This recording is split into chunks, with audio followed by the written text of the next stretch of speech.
Let's talk about it.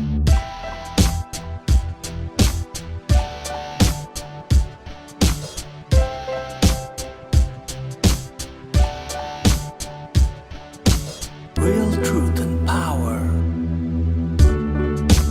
Health. Wealth. Knowledge of self.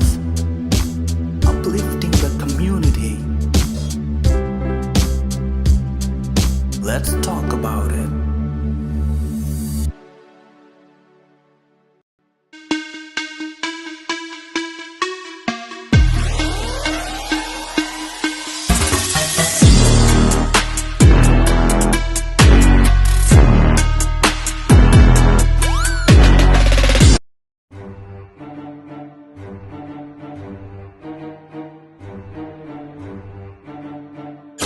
You are now tuned in to Real Truth and Power, the show that uplifts the community with health, wealth, and knowledge of self. Here's your host, Everett Winchester.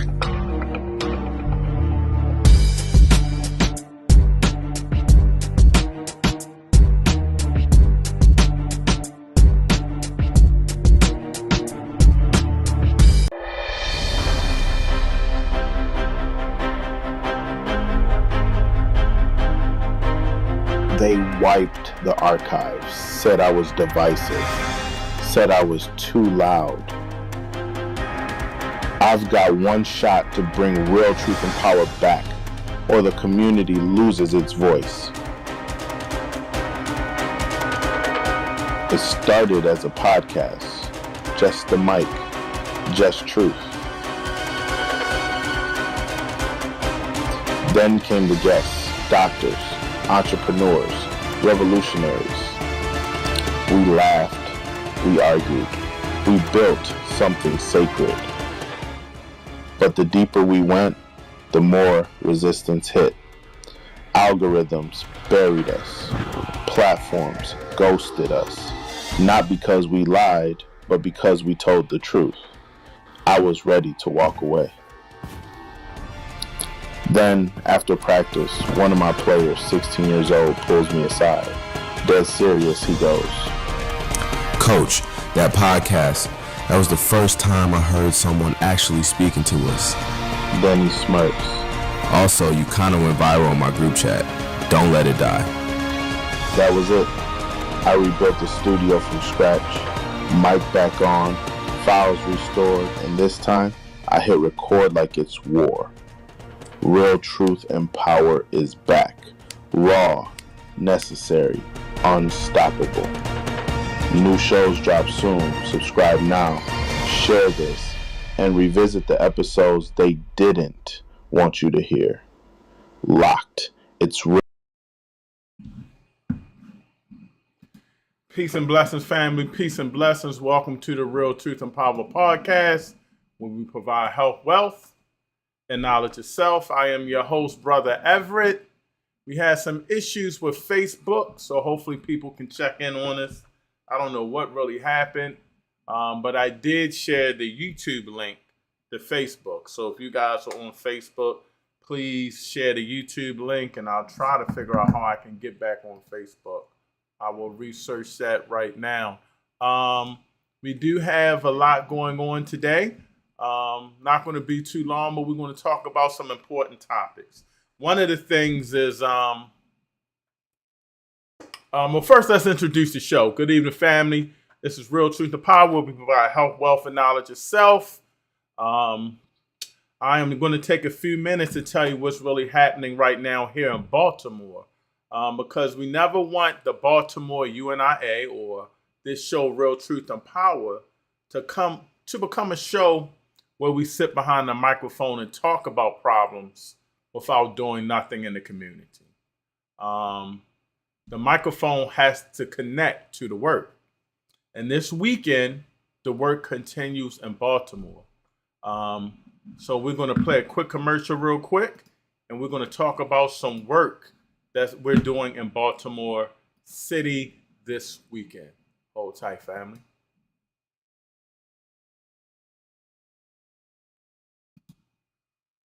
Baltimore don't sleep. We move, hands in the dirt, feet on the block, food in the streets, knowledge to the youth.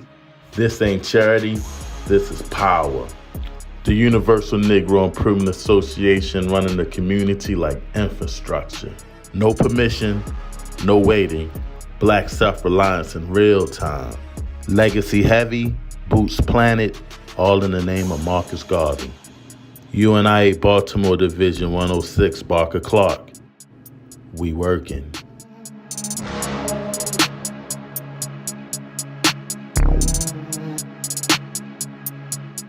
All right, family, that's the UNIA Barker Clark Division 106. First of all, shout out to Brother Bill Gooden. I have my Unity shirt on, promoting Unity Day. So I don't know if you guys can do this, but if you can scan a barcode throughout the show, definitely do that. It'll take you to Brother Bill Gooden's Facebook page, and you'll get all the information about Unity Day.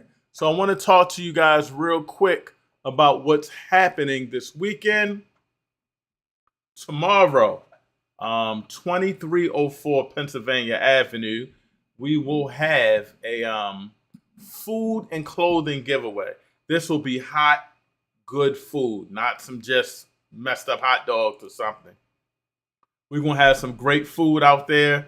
We're going to have some nice clothing out there. So if you know anybody in need, please share them this information or contact me. We'll be at 2304 Pennsylvania Avenue. Again, we will be at 2304 Pennsylvania Avenue. So if you're not doing anything and you can come out, feel free to come out and get some food, get some clothing. We'll also be finishing up some of our documentary work. So if you're there, you might have a chance to be on camera. So again, we're giving away free food and some nice clothing, hot food. So definitely come out tomorrow. Also, just want to do a plug for coming up the following Saturday. The following Saturday will be the Marcus Garvey Festival. As you can see, it's the 56th annual festival. It'll be at Harlem Park.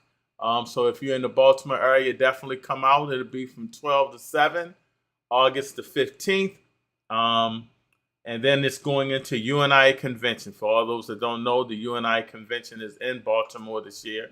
So definitely check us out. We are really, really, really excited about convention. But before we go to convention, we have to do Marcus Garvey justice and continue with the Marcus Garvey Festival. It's going to be music, art, food, games, an African marketplace. It's going to be phenomenal. Again, Harlem Park next Saturday. But also, don't forget tomorrow, our free food giveaway. And then on Sunday, we'll be having our meeting. We'll be having our UNIA mass meeting. This will be the only meeting we have in August, I believe. So we're going to be going over the convention. Our meetings are usually on Sunday, they're usually on Saturday.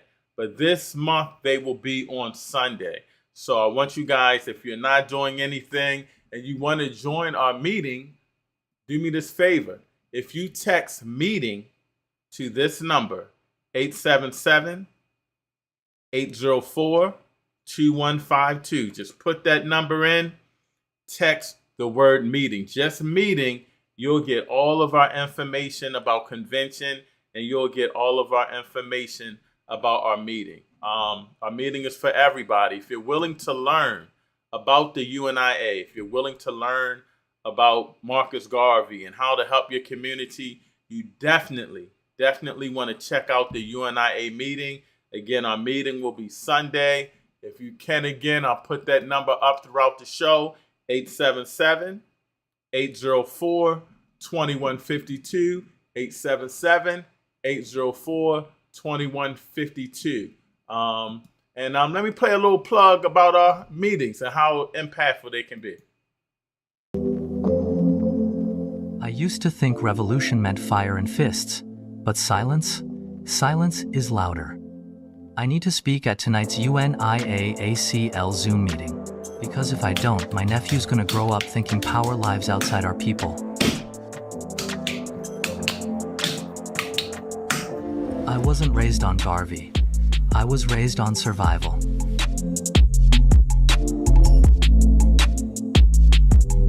But last month, someone on that Zoom said, Black unity isn't an idea, it's an action. That line hit me harder than anything in school, church, or the block. But right before I log on, I freeze up. What if I say the wrong thing? What if I ain't conscious enough? Then I hear my nephew in the next room say, Uncle Malik, when I grow up, I want to be just like you. That was it. I hit join, and I told the truth. Not the polished version, the version our people need to hear.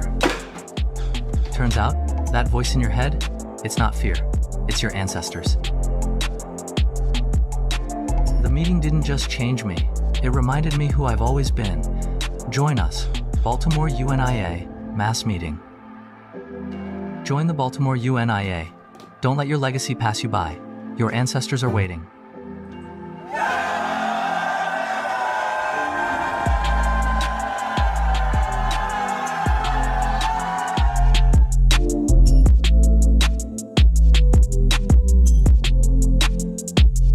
That's right, family. So if you're not doing anything, it's not going to be Saturday.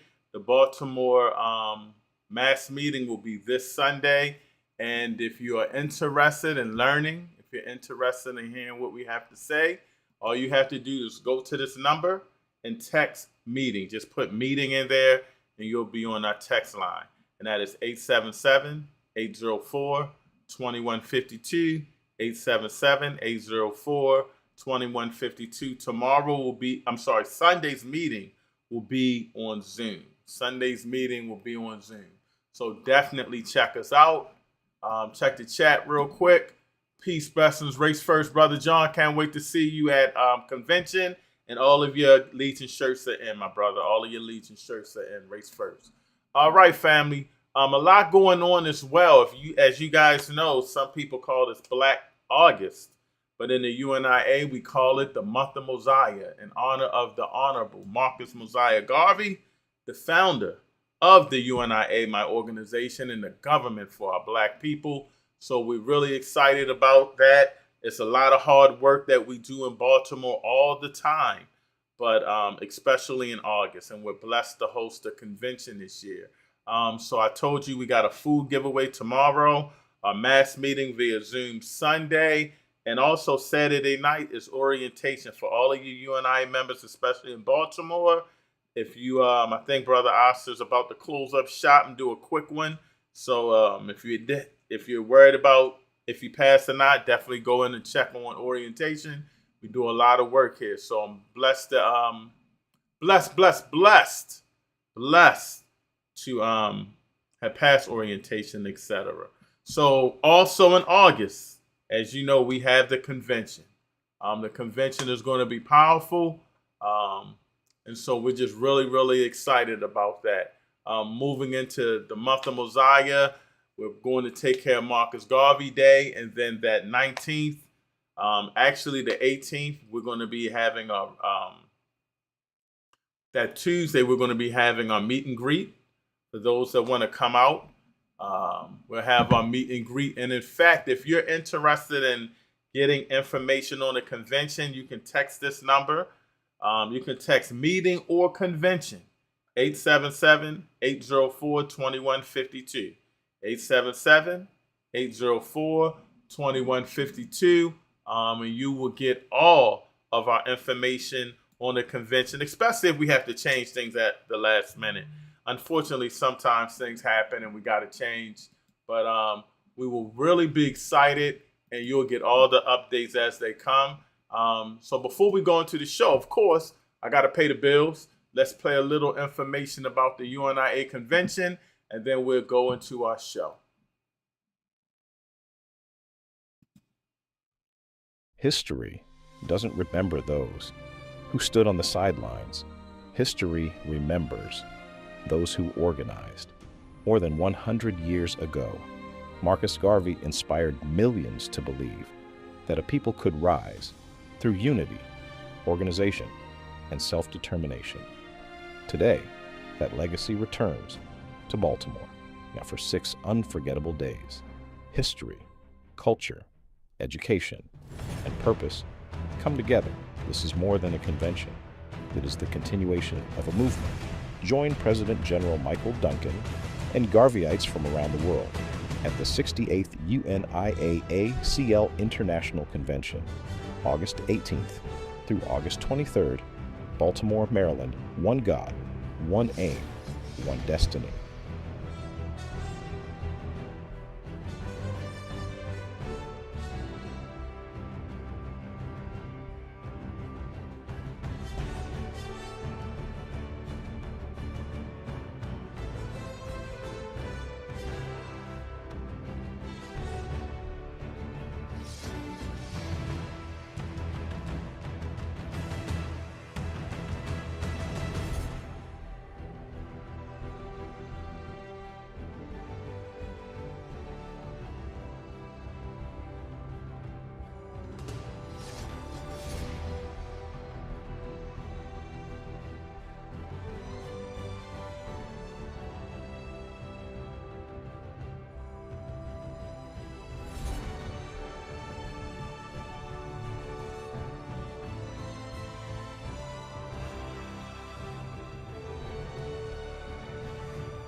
All right, so history in the making, the first ever convention in Baltimore City, Marcus Garvey's UNIA.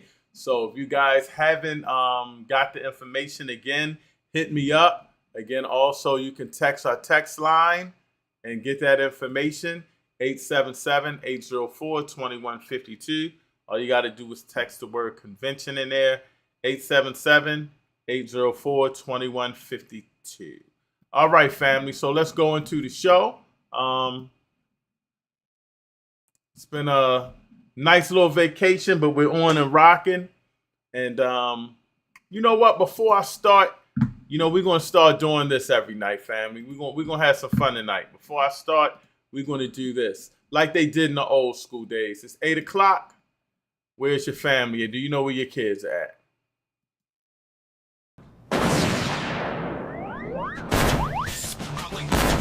Good evening. This is a special public service announcement. It's Friday night, and it's 8 p.m. Do you know where your children are? Be a parent! Go find your bad-ass kids! Don't be at that window looking for a hoodie. Put your shoes on, grab your keys, and go find your child. This has been a public service announcement from everybody who's tired of raising your kids for you. Have a good one.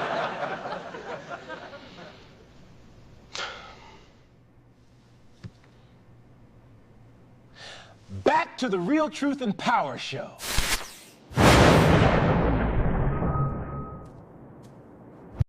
I thought y'all would get a kick out of that. We gotta have fun. It's 8:00. It's past 8:00. Where your kids at? Check on them, hit them up, make sure they're not getting in any trouble. And let's get into the show for the night. Reed, I see you in the green room, and let's talk about it. So, and that was a good question. Do you know where your children at? I want y'all to think about that question. Do you know where your kids are at? There was a time when television actually reminded parents. It's 8:00, it's 10:00, it's 11:00. Think about what that says. Not about television, but about the community expectations. There was an expectation that somebody knew where that child was. Mama knew, daddy knew, grandma knew, the neighbor knew. Somebody was always watching. Somebody was always responsible. And that brings us to tonight's conversation. All week, we've been asking questions. And so this week I asked, what's the one thing destroying the Black community faster than anything else? And we've been talking for the past couple of weeks about, what's hurting the Black community. And a lot of people answered. A lot of people said the family, the parents. Some said education. Some said drugs. Some said economics. Some said crime. Some said leadership, lack of unity, self-hatred. And then I asked another question. What's the solution? And something occurred to me. We don't really have a shortage of answers. We have a shortage of execution. Because we've been discussing many of these problems for 20, 30, 40, 50 years. We know education matters. We know family matters. We know economics matters. We know our children need mentors. We know communities need organization. We know we need Black-owned businesses. So why aren't we doing it? We know the problem. Why aren't we building the solution? And tonight, I don't want this to become another 2-hour session. Y'all know how we do, where everybody tells me what's wrong with Black people. We already did that. You can discuss it. We can bring up some issues, of course, because we want to be able to solve some issues. But we did a lot of that already. Tonight, we want to talk about, tonight, if you call the show, if you comment, if you disagree with me, just do me a favor and bring a solution. How about that? Because complaining without proposing anything is easy. Building is difficult. Here's where I stand. I don't believe there's one solution. I believe we're dealing with interconnected problems. You can't fix education while ignoring the Black family. You can't fix the family while ignoring economics. You can't talk economics without ownership. You can't talk about the community safety without organization. And you can't build any of these things without discipline and leadership. That's why organization matters. That's why institutions matter. That's why Marcus Garvey didn't just simply give speeches. He organized. The lessons weren't merely be proud to be Black. The lessons was, let's build something. So let me start tonight with everybody watching. Maybe a short show tonight. If we could accomplish only one thing over the next 5 years. I'm going to say that again. If the Black community could only accomplish one thing over the next 5 years, that would dramatically improve the conditions of the Black community, what should it be? I'm going to say this one more time. If we could accomplish one thing over the next 5 years that would drastically improve the conditions of the Black community, what should it be? You can put it in the comments, and tonight we're going to take those answers apart. So, thank you again for tuning into the Real Truth and Power podcast. Reed, I see you in the building. If you want to comment, please comment. That's cool. If you don't, that's cool as well. I'm going to check the comments real quick. Brother Malik said mental health. My man, if you ain't doing nothing, but happy birthday, Brother Malik. You know, I just had a birthday for those that don't know. Yesterday, me and Brother Malik had the same birthday. If you want to join in, definitely come talk to me, brother. So we talking, he said mental health. But how do we deal with mental health? Give me a solution for that, Brother Malik. Give me a solution for that. Bill UC3CB, determination to unity. True unity solves many of our problems. Education, family ownership, and knowing the need to support one's own. I want to know if this is you, Brother Bill Gooden. But the question is, we know we need unity now. I'd love for you to come on if you can and just talk about how do we get there? You know we need it, but it's not happening like we should. What are one of the first steps we know to get to unity? Race First Brother Shabaka 4555. Organization and unity based on principles. Thank you, Brother Shaka. Put that in there. How do we go about getting this on the same page with those principles? He also says, one love, peace, and respect to the UNIA. Forward ever. Up you mighty race forever. Forward ever, backwards never. My man. Black August is here. Unite Africans, unite worldwide. Race first. My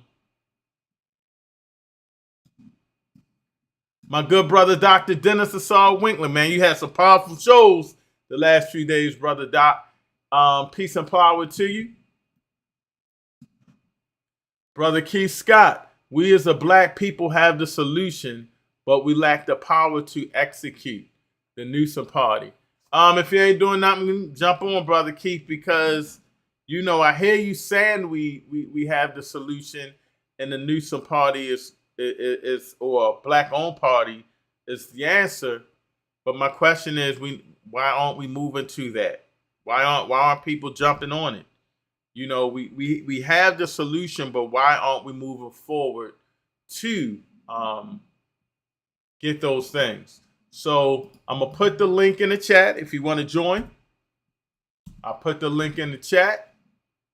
You feel free to join if you'd like to join. Peace and blessings, Brother Corey. I got to get with you. I went on vacation, but I got to get with you. I'm back. The search engine is the vital foundation we need, and it's 95% complete. Mela-Search. If you haven't seen the show I did with my good brother Corey Mormon, it was powerful. He has a lot going on, and he's pushing this search engine called Mela-Search, and a lot of other things as well. And so he's saying that one of the things that we need that can help us out is having our own search engine, having our own, you know, internet. So that's powerful. I like that, Brother Corey. Second vice of the Baltimore UNIA, Brother Dwayne Ross Fire. Blessings, prayers, unity. Start by joining an African Black Senate organization like the UNIA. My man. And he also says, organize, organize, organize. That is the key. Organization, organization. So, as you know, I'm going to bring in my first guest. He can be a handful, but we're going to bring him in today. My man Reed, what's up with you? Hold tight, hold tight. What's going on, man? What's going on? Hold tight. Let me bring you in. There we go. There we go. Bring me in. Bring me in. Please bring me in. Lord Jesus, bring me in. I'm hearing this. I'm listening to it. I'm analyzing. I'm listening to everything what everybody got to say. And you saying what's destroying the black community? Well, that's easy. Now, I'm going to tell you, and I'm going to give you a solution. All right, now, yeah, I want some solutions, but you already mentioned a lot of times the parents. No. What's destroying the black community? I say that's what's destroying the child. Okay. What's destroying the black community is the black community. Go in on that, that's brother. Now, you think about it. Let me give you an example, too, of why we don't have a lot of black businesses.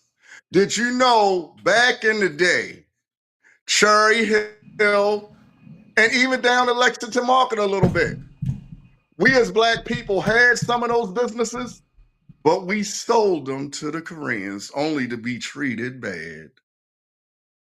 Did we sell them? Hold on, let me ask you this. We sold them. Did we sell them, or we didn't support our own businesses? Which one? No, we sold them. We didn't give it time to get supported because the Koreans came with the money, and we took the money. You know, a lot of businesses were owned by us, but we sold out. Now, let's get to the black community. You said, what would you like to see accomplished in the black community? You know what I would like to see? I would like to see put down the drugs, put down the guns, start taking pride in your community, clean up, Come out there and clean up the gutters and all that in your community. Get the right trash cans and all. Clean up your community. Take pride in your community and you'll take pride in yourself. Then you can concentrate on unity and everything else. But right now, the black community is too high and too fucked up for real to do that. Let me ask you this. Hold on, though, because you're talking about a people. People. Hold on. You're talking about people that are struggling, lack of education, lack of money, lack of food, lack of resources. And then you're talking about a whole bunch of people around them with addictions that can't get off that stuff. So how are you going to tell people what they need to do, but you can't tell them how to do it? Come on, brother. Let me ask you a question. Come on, brother. I'm coming at you right now. Check this out. Me coming from that way and been that way. Check this out.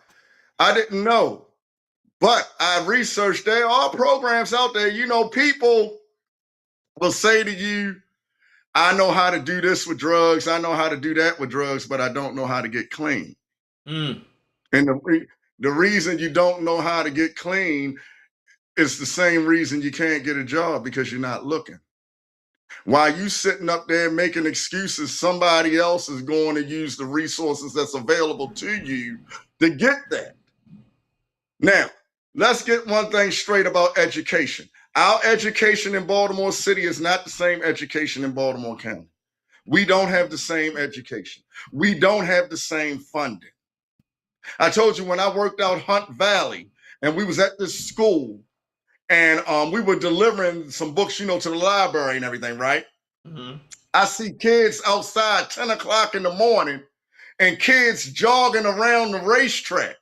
Then I go inside the school, they in the middle of the hallway with vending machines, benches on the Wi-Fi.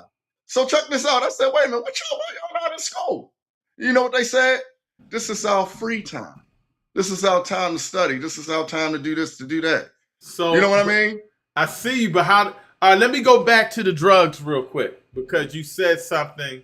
You don't got to talk about your past experiences, but you said something that was important, that you feel that people are saying that they don't know how to get clean because they're not looking. Go into that a little bit more. Is that they're not looking for? Is that for everybody, or is that just in your case? I say 95%. I was always taught a person will get you high before they get you clean. Remember that. A person will get you high before he gets you clean. So if you had one advice to people out there, put down the drugs. Do you know? It was said a long time ago.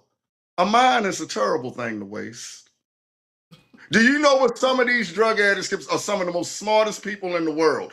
Even though they committing crimes, it's just though they smart enough to know how to beat the system.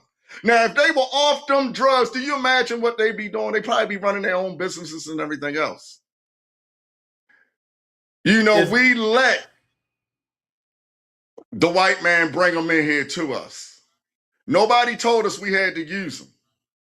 All right, let me ask you this, because you're touching on something that's deep. When we you talked about drugs, but is it really that easy? Was it that easy for you? No, it's not that easy. Let me ask you that question. Hold on. Let me ask you a question. Go ahead. It wasn't easy. I'm letting you know it's not easy. Nothing in life is easy. The only thing easy about it was getting on it. Now it's hard to get off it. Nothing in life is easy. Was it easy for you to ride a bike at first? Was it easy for you to come out here and do this at first? No. Nothing in life is easy. It's a struggle. But you're talking about somebody that has an addiction, Reed. They may not have the mind power as you to say, all right, enough is enough. Maybe they get, let's talk about heroin when you keep getting sick and they just can't stop getting sick. They keep getting ill. Okay. You only probably be ill for about 3 days or a week, but that pain is unbelievable to some people. Okay, number one. Round there, look what they're giving out now, Narcan. They're also giving out pamphlets with the drug. Now, it's easy to get in the drug program now. You could say that back in the day. But now, you can go to the library and get in it. You can go to any hospital and ask for help, and they will accept you and give you a bed for a week. Maryland General does it all the time.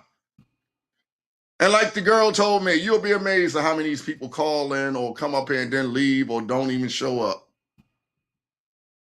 I think you're taking it lightly because you beat the addiction.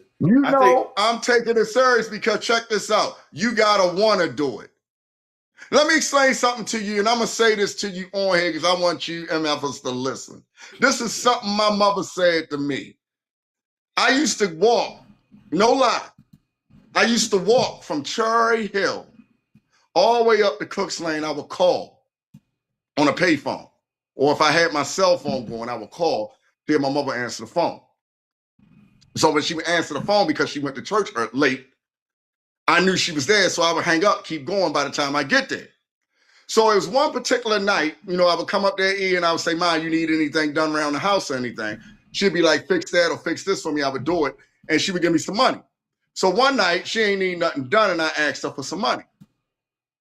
And she said to me, no. So I said, come on, Ma, like that, right? She said, hold up, stop. I know you don't think I'm supposed to feel sorry for you, do you? She said, let me ask you a question. And I want you to think about this. I want all of y'all that's listening, got your asses listening to this, think about what I'm about to say to you. She said, do I supposed to feel sorry for you? She said, let me ask you a question. Before you got hooked on drugs, did you ever see anybody on drugs? I said, yeah. She said, did you ever sell drugs? I said, yeah. She said, did you ever see anybody OD on drugs? I said, yeah. And you still went out here and used it. And I'm supposed to feel sorry for you. And you knew all of that. Did you stop after that? So fuck no. You're crazy. Watch your cussing. So check it out. I'm walking back down Emerson Avenue, head all fucked up because of what she just said to me. But it made me think. But did I take it? No. It didn't hit me later on until I said enough is enough. I can't do this no more.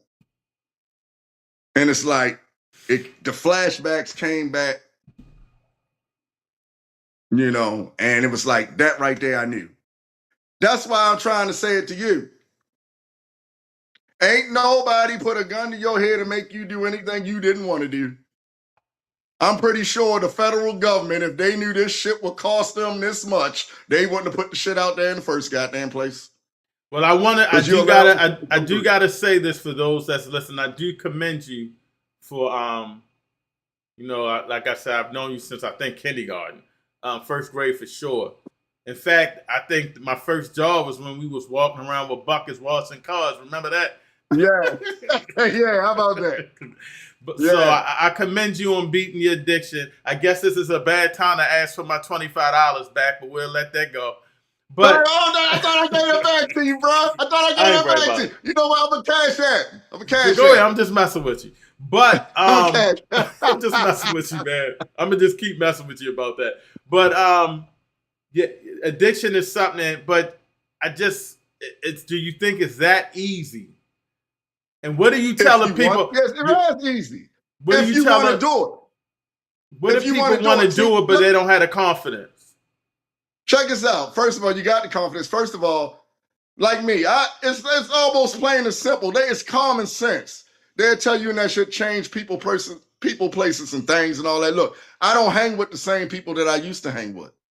If you're not on a positive page like me, if you ain't doing the same things I'm doing or whatever, I ain't with you. But if you know what I'm saying? Like I say, it's up to you. It ain't up to the facility. It ain't up to whatever. It ain't up to the drug they use to detox you with. It's up to you. Until you get it in your mind and say, look, I can't do this no more. I'm not getting nowhere with this. Before I let you go, let me ask you this. For those, because you touched on it, and that was a strong solution. For those, I got one thing to say too before you let me go. All right, for those that are struggling with addiction, and what give them some, besides that, any other word of advice to them? how to beat It's this, how like to move this. forward. Well, they need to ask themselves what class are they going to fall in. You see, some people get out of it. Some people never get out of it. And some people die trying to get out of it. So what class are you going to be in? Say It's that up to again. you because Say that again, Reed. what class are you going to be in? You know, it's up to you. You can lead a horse to water, but you can't make it drink. Do you understand that? So all that, this, that, the other, is up to that individual. I had a friend, and she was fine as wine. And it hurt me to my heart when I found out she OD'd and died. I don't know her, do I? No. I ain't going to say her name. Okay. But No, it brings tears to my eyes because this girl was a perfect 10. A perfect 10, bow-legged, short, all that, thick. A black queen, for real. And it hurt me to my heart. And the thing about it, she had one problem. You know, when she would get locked up, and when she get locked up, boy, she came out looking like Venus every time. But she wouldn't stop getting high. And I found out she OD'd last year. I just found out, really. I'm sorry to hear that. And I known her for years. It hurt me to my heart. And, you know, it hurt me to my heart. I ain't going to say it, but a couple of our homeboys OD'd. They might not have told you that they OD'd, but I know they OD'd. And, you know, it just hurts me to my heart when I hear it because they won't stop getting high. Everybody. I know you had to say something before I let you go, but remember what that was? That was what I said when I said some people get out of it. Okay, because I wanted to ask you this before I let you go. Have you thought about helping or working with other people to help them? I have. Or do you? I have. I've spoken at meetings. I have. But it's like this. They tell you in those meetings, your recovery is your responsibility. I could tell you my life story till I'm blue in the goddamn face. That don't mean you're going to stop. Last thing, because you touched up on the addicts, but you didn't touch up, and I see Brother Malik and Brother Keith in the waiting room. Before I let you go, what about the people selling? The people selling, they are just as bad as the people using because you selling it to them. But how do we change that and get them off the streets with no job opportunities? Programs. I mean, you go support these black mayors and these governors that ain't doing nothing, or you better yet, you know what's the biggest political pull? You know who has the biggest political pull? You wouldn't believe it. And y'all go all the time. You know who has the biggest political pull? Who are you talking about? Preachers, reverends, churches. Yeah, I would follow doubt. You put your money, you give your money, okay, it's time to work for that money. Tell them to put pressure on the programs that they had one time. We don't have the same education as somebody out in the county. It's not the same. I've seen it. We don't have the same programs they have out there. I've seen it. I mean, don't get me wrong, today's black youth, for what I see, and when I say today's black youth, I'm talking about from 1, 2, 3, 5, all the way up to 10. Yeah, they want to learn, but then they get the influence on what they see out there and they go the other way. Because we don't have the programs that they have out in the county. We don't have, better yet, we don't even have the baseball leagues and all that, the soccer leagues and all that they have out there. You know what I mean? Right, I feel you. The money just seems to disappear. So what do we tell them? And doing this, what do we tell the? I mean, we waiting on programs. It's time to make your vote count. It's time to make your vote count. It's time to put pressure on City Hall as a community. And that's where the unity come in. But do you think the mayor gonna listen to somebody out there talking loud, hair all rolled up on drugs and whatnot, whatever? Get yourself together. It's time to get it together. When you on drugs, people treat you bad. And when they see you living in poverty or see that you don't have, they're going to treat you bad. But, if, you know, the only way they're going to respect you is you got to show them. No doubt. You know? And that's the way I feel as though City Hall and the government itself feel about the black community. Because where's the money? Why you won't put the money into the community? Why you take away the programs in the first place? Mm. You know, you got money for the casino that's supposed to go to the schools. Ain't going to the schools. Because all the money them casinos making would have got everybody out of debt. For real. Where's the money? We just not getting it. The county gets theirs. They do the right thing. The city don't. So I'm going to let you go, Reed, but I got you noted. You're saying drug users, drug sellers, and we need to vote and get to go on these politicians. All right, I'm going to get with you this week. Vote count, you got to stand. I'm going to get with you this week. I'm going to step it up. We got to do a powerful show. So get with me on some topics for Friday. And don't forget, in 2 weeks, it's the convention. And we're going to be showing some movie documentaries at Pipes. And we at Next Phase Cafe. That's going to be good. We got some conscious rappers and stuff. You're going to love it. Right. All right. I'll talk to you soon, Reed. Thanks again. Peace. Peace. Wow, that was my good brother, Ronald Reed Williams, my man Reed. And he mentioned his addictions and he mentioned the solutions. But he said one of the things that we have to solve is dealing with the drug use and the drug sellers and getting our vote in action. So I know we got a lot of people that's I don't know if we're on TikTok or not. And I don't know what happened to Facebook. I got an alert, so I did share it on YouTube. So do me this favor, if you are watching on Facebook through the YouTube, do me this favor, hit that like button. Violate the button. Violate it. Violate it, as my man Hassan Campbell says. Violate that like button. Violate that like button. If you're on YouTube, do me this favor, YouTube, Facebook, whatever, share the show. It's really important. We got some powerful stuff we're talking about. Hit that share button. Hit that share button. And if you're on YouTube, Real Truth and Power or UNIA Rock Media, I need you to do me this favor.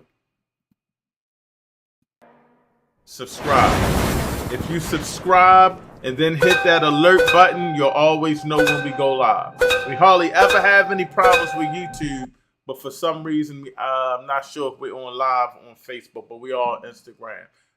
Brother Malik, you're next. Let me just get caught up on the chats real quick. It'll only take a second. Brother Shabaka responding to Second Vice Rosfire. % correct. When he was saying organize, organize, organize. He was saying 100% correct. Pan-African First. And I believe she's commenting on YouTube. He or she, I apologize.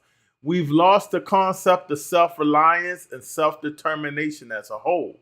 We talk about the problems, but we've gotten away from building our own institutions and creating solutions for ourselves. I agree with you, Pan-African First. You're always welcome to join the show. I love to talk to you about it, and thank you for always tuning in. And that is true. But how do we get back to that? That's a question. Put it in the chat. How do we get back to building our own institutions?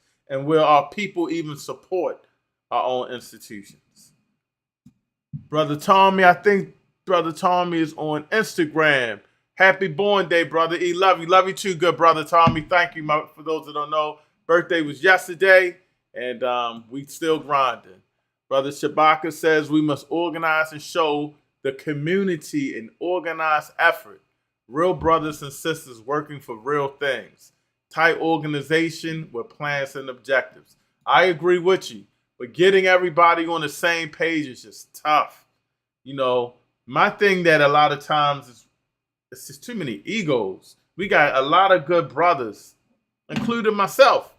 And whenever we get together, you know, I try to fall back and learn and watch how people move. But it's always somebody that they just want to be in control or be the man, or they feel that their way is right. I mean, I see it's kind of working in Baltimore trying to change that. and I guess people would say I came into the conscious community late, but I'm just gonna move the way I would move and the way I grew up. So we just got to keep fighting. This is Brother Bill. Brother Bill's on YouTube. Yes, this is Bill Gooden. I'm just listening and taking notes. And I got on the shirt, Unity Day shirt. I don't know if you guys can hit the scan where we at right here, but if you can, it'll take you to Brother Bill Gooden's. It'll take you to Brother Bill Gooden's Facebook page where we're talking about Unity Day. And we're going to be pushing Unity Day a lot more. It started out in Baltimore. We're pushing it out. We want everybody to celebrate it. And I'll be pushing that throughout the UNIA. So everybody definitely tune in. Brother Malik, I'm about to get to you. He's on now and he's telling me happy birthday. And happy birthday right back. Our birthday's on the same day. B. Lamont on YouTube is saying peace and power. Looks like we got a lot of people on YouTube today, which is great. And I'm going to bring in my next guest. And I see you, Brother Keith. You right after my good brother, Brother Malik. I love that shirt, good brother. I love that shirt. And again, happy birthday to you. Happy birthday to you, Leo. Yeah, Leo. Got to represent Leo. Leo season, man. That's right. And shout out to my man, Mark Hughes. His birthday is today. That's my good brother, Mark.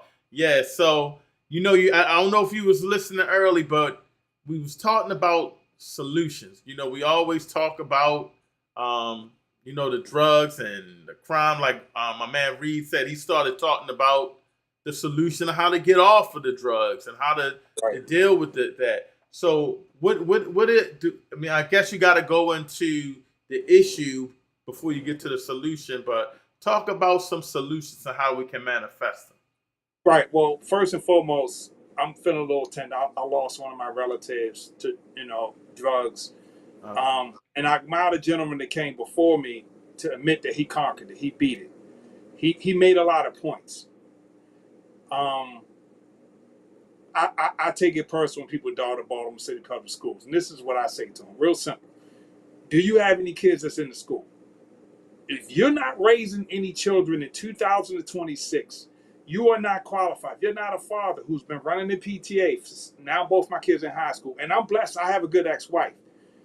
The school system is getting better, right? Mainly because they're rebuilding the buildings. A lot of issues. It's like you running the operating system from Windows 2000, and we're in Windows 11 and Windows 12. It is getting better. It is progress. I'm not loyal to any political party, right? I'm very objective. And I know from what my limited experience that I've gotten a response from City Hall. I've been blessed. I've never been on drugs. I don't turn my nose to anyone. I don't turn my nose to someone that's homeless on the street, because that could be me if I'm not careful. And while we segued into that, the solution is mental health. Now, if you want to know what do I recommend, pro bono counseling, I use that. You don't have to pay for counseling. I go every week. We grew up in the same generation. Hold up, Brother Malik. So you're saying there's what did you call it, where people don't have to pay for counseling? Yeah, pro bono counseling. It's like a non-profit. I'll put the number in the chat. Okay, yes, definitely do that. And I'm just to let you know, I don't have a degree in mental health or social work or psychology or nothing like that. I don't. I have a lot of mental health professors in my family. My father taught me, deal with your mental health. As Black people, we're traumatized from the slave ships, right? Remember, one of the creeds I live by that Marcus Garvey said, we have to break the mental shackle. The same thing that Bob Marley said. That's mental health. I think that in order to heal, you got to start. The gentleman before me was right. It's an individual thing. But like you said, you told me what's the solution. You got to go to counseling. You get your mind right. When you start dealing with, for me, as men, we are taught to internalize everything. That's when the ego comes in. Right. Right?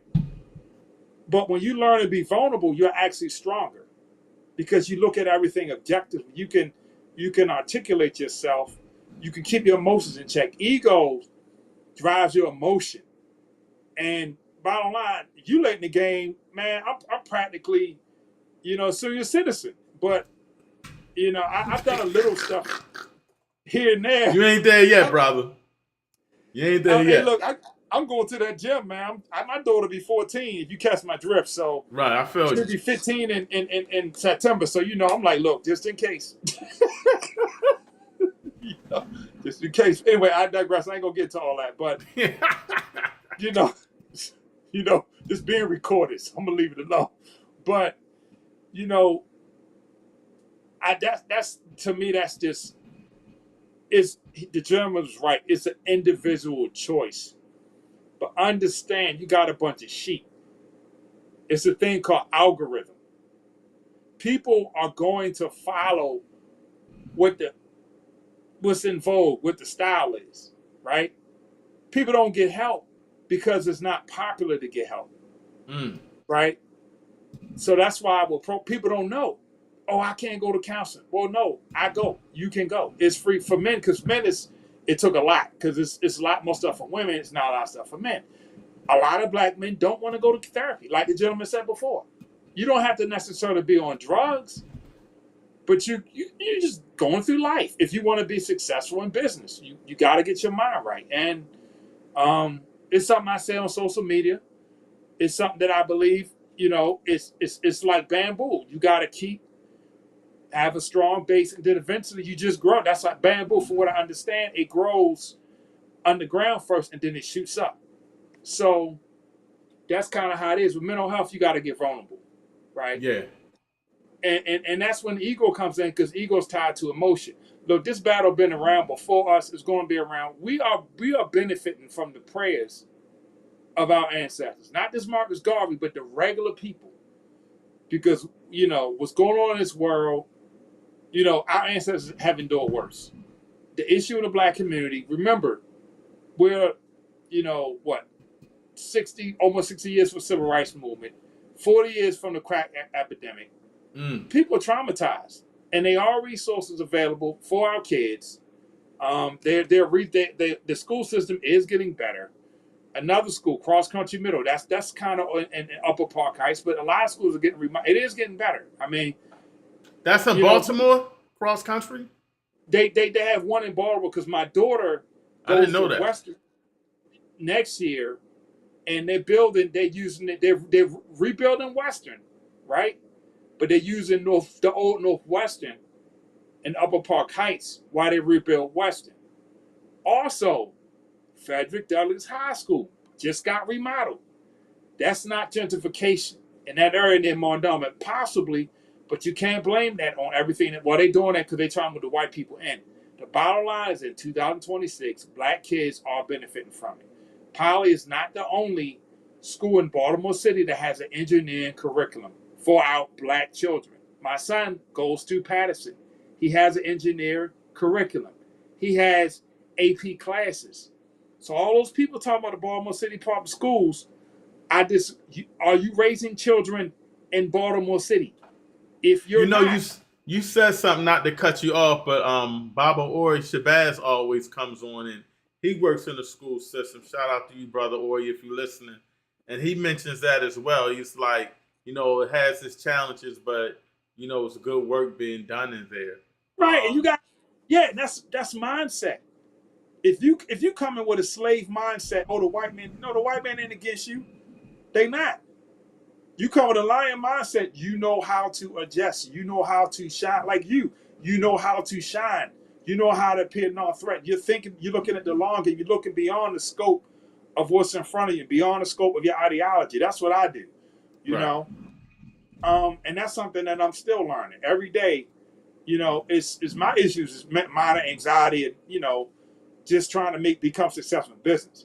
And I wanted to mention something. I've been meaning to say this, and I might get off a topic a little bit. Go ahead. One of my heroes, he's from Baltimore, and I read his book in the 90s, and I almost did his fraternity, but that's a whole other story. Reginald Lewis. What do you think he said when he saw what's going on in the world? He said, "Why should white guys have all the fun?" Say that again.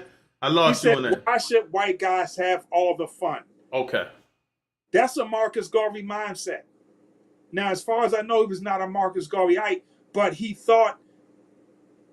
really laid the ground road for me that we could make it in corporate America and we could be billionaires. right? So it's a struggle and it's hard. But I think that people, they need to upgrade their operating system when they want to talk about how bad the school system is, because they don't have children in the school system. They never ran a PTA. I've done so, and I give my ex-wife 90% of the credit. You know, occasionally I got to nudge in the right direction, but once the fan in the right direction, I lay back and just let her do her thing. Even though we're divorced, like, I'm not going to take credit for it. And I take that personally. I want you to go back onto this, and I see you, brother Keith. I'm gonna get you in a minute. I want you to go onto this because you did mention mental health. Go into mental health a little bit of how important it is, especially when you talk to our youth and things of that nature.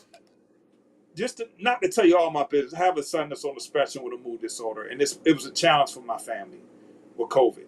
So it forced me and my ex-wife to work together. So my kids can grow up with two parents that get along and don't fight. I never had that, right? So during the process, I found a number. I'll put the number in the chat. What can be done? If you're in a moment of a crisis, there's numbers you can call. You don't have to be to a point where you want to hurt yourself, but there are people you can talk to. Okay, with the pro bono counseling, when you call the number, if you tell them what kind of counseling you want, they're going to find someone. One lady I had, she's an intern, so that helped. Another lady, I'm going to therapy now. You know, we're pretty much unpacking. A lot of your trauma is from your childhood, right? A lot of stuff, people that use drugs, they go through trauma. And so as black people, black men, we got anger. You know, it's been passed on.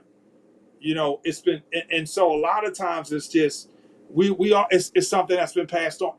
As human beings, we deal with trauma. Right. But the difference is, in the white community, they go to therapy more than we do. Women go to therapy more than black men. It's out there for us. Like, I'm telling you, it's out here.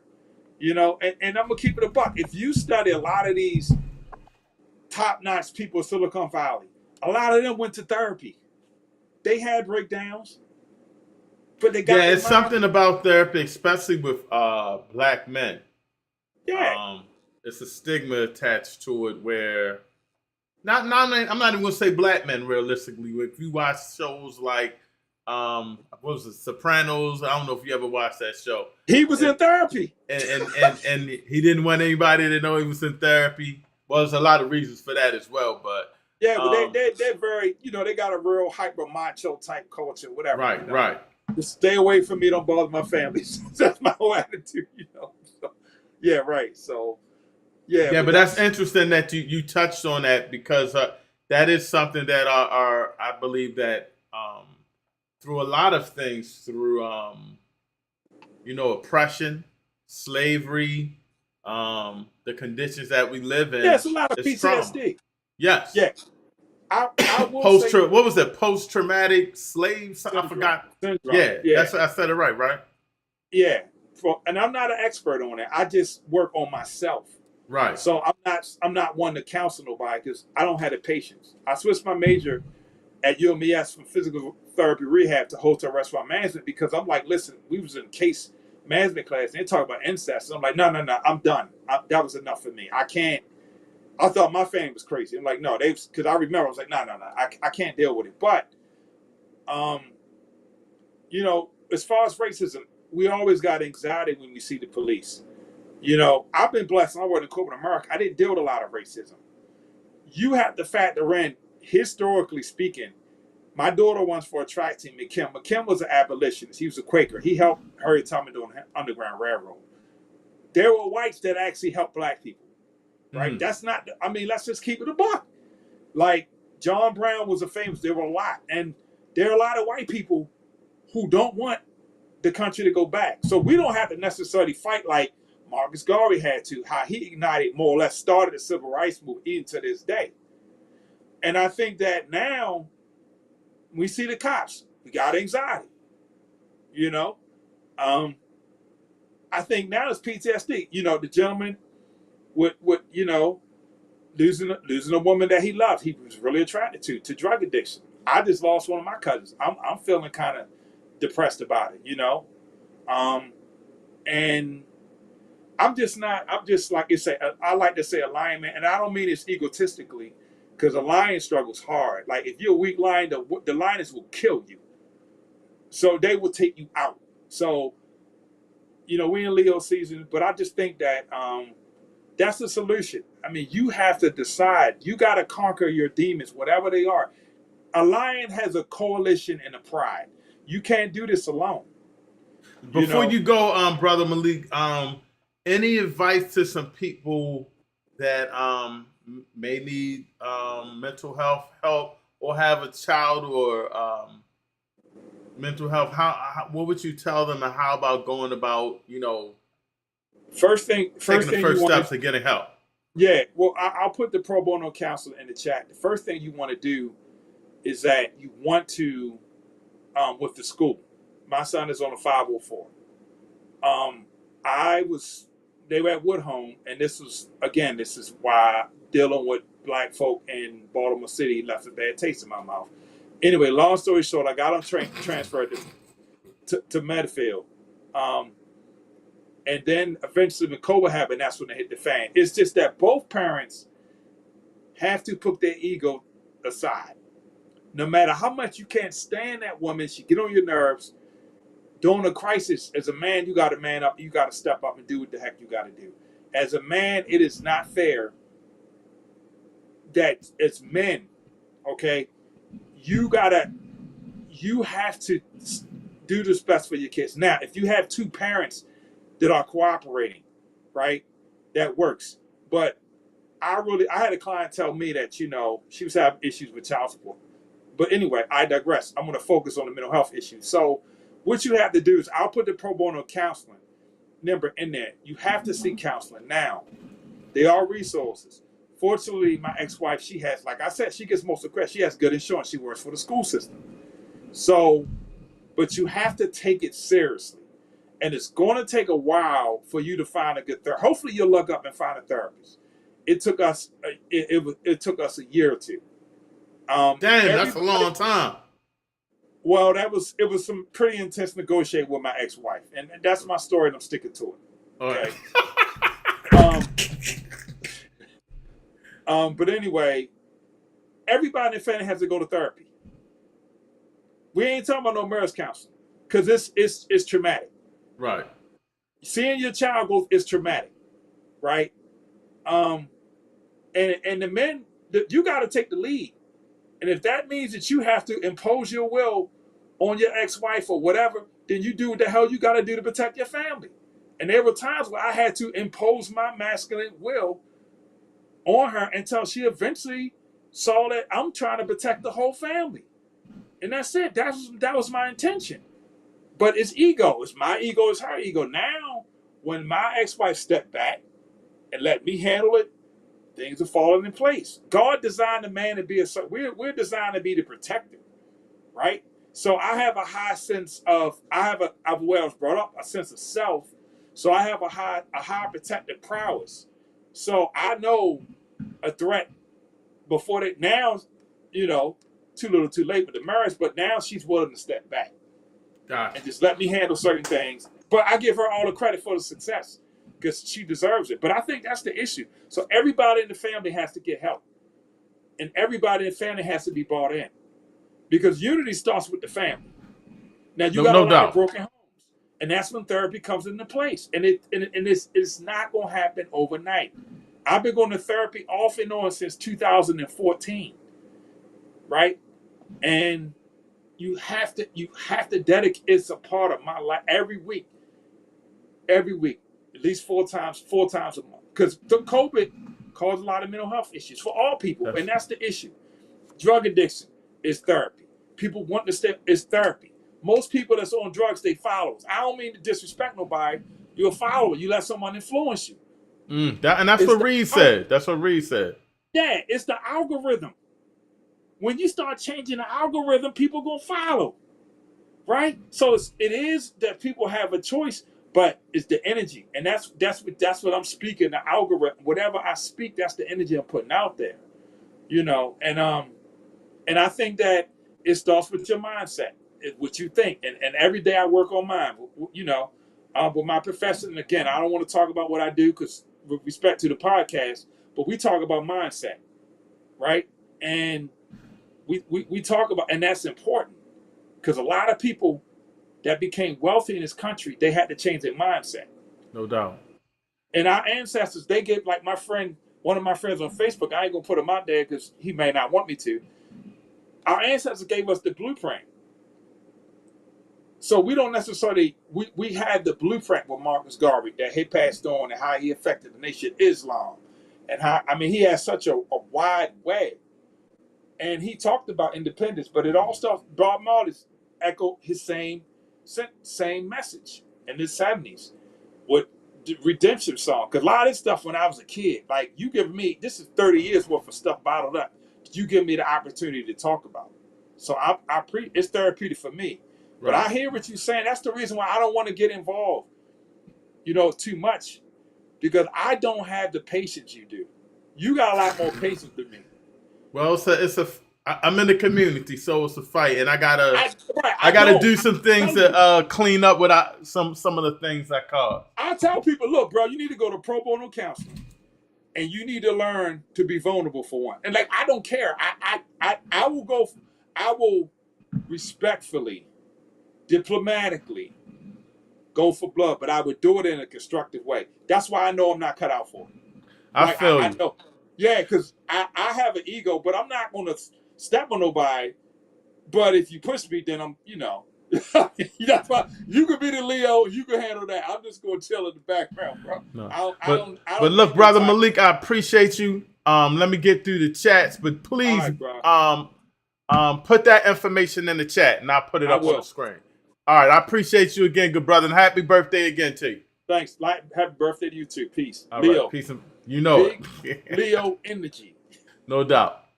All right, I see you, Brother Keith. Get ready. You up next. Let me get caught up on the chat real quick. Think I talked about that. That was Brother Malik. Brother B. Scott. B. Lamont, I'm sorry. Peace and blessings, good brother. The High Chancellor of the UNIA. Happy Earth Strong birthday, Brother East. Thank you, Sister Antoinette. And she says, happy Earth Strong blessings. Thank you again. Brother Shabaka says, we must work in an organized fashions. We must become leaders and workers and leave egos at home. I agree. We must propagandize our communities positively. Positive activities. I agree with you right there, good brother. High Chancellor of the UNIA says, if our people will wake up, move out of their own way, realize who and what we are, and love on each other, we can move further. We have to know that we can and are better than what we've been told. I share. Yes, we have to do better. We have to love each other. The good doctor. Black men are also being warred upon in a unique way, which we must take into account. Yes, I agree. And Dr. Doe, I don't know when you first tuned in, but I love for you. I get with you later to talk about my good brother Reed and his statements because he spoke about his addictions, and I thought that was really powerful. I want to get him back on that one for sure. And yes, post-traumatic stress disorder. But there was a book. I don't know why I'm going blank, Dr. Daw. Post-traumatic slaves. Put that in the chat. It's a book. I got it too. I don't know why I don't know the name of it. I forgot, but it was something dealing with slavery, but post-traumatic stress disorder. But it was dealing with more slavery. Sister Selena, good evening. Peace and blessings to you. I'm glad you can make it on. And again, family, please hit that like and share. I don't know what happened.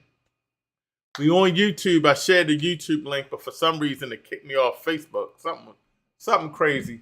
But we will keep pushing. We will keep pushing. So I did share the YouTube link to Facebook. Dr. Dennis says, appreciate the vulnerability of the bros today. Yes. If you, man, this is a powerful show because a lot of people, don't come on and express their feelings. And we started off with my good brother Reed. He mentioned his drug addictions and how he overcame it. He mentioned losing somebody. He kind of got emotional. I was getting a little worried, Breed, but that's a good thing. And then we had my good brother Malik, and he was expressing himself about counseling. And don't forget to put that in the chat for me, brother Malik. And so, yes, this is what makes this show a bit more powerful. I always say this isn't my show, it's our show. And, you know, people go through things in our community, and it's good that we talk about those things. And Reed mentioned the solutions, and one of the things he was focused on is what he focuses on in his daily life, getting people off the drugs and getting them to stop selling drugs. And he mentioned some solutions. And one of the solutions he mentioned, and Brother Malik joined, it starts with yourself. And you have to really be focused on that.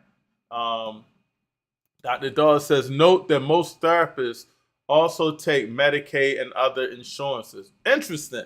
You never thought about that. You know, sometimes you think when you think about a psychiatrist and stuff, you know, you think that you got to pay lots of money. But that is true. That's very interesting.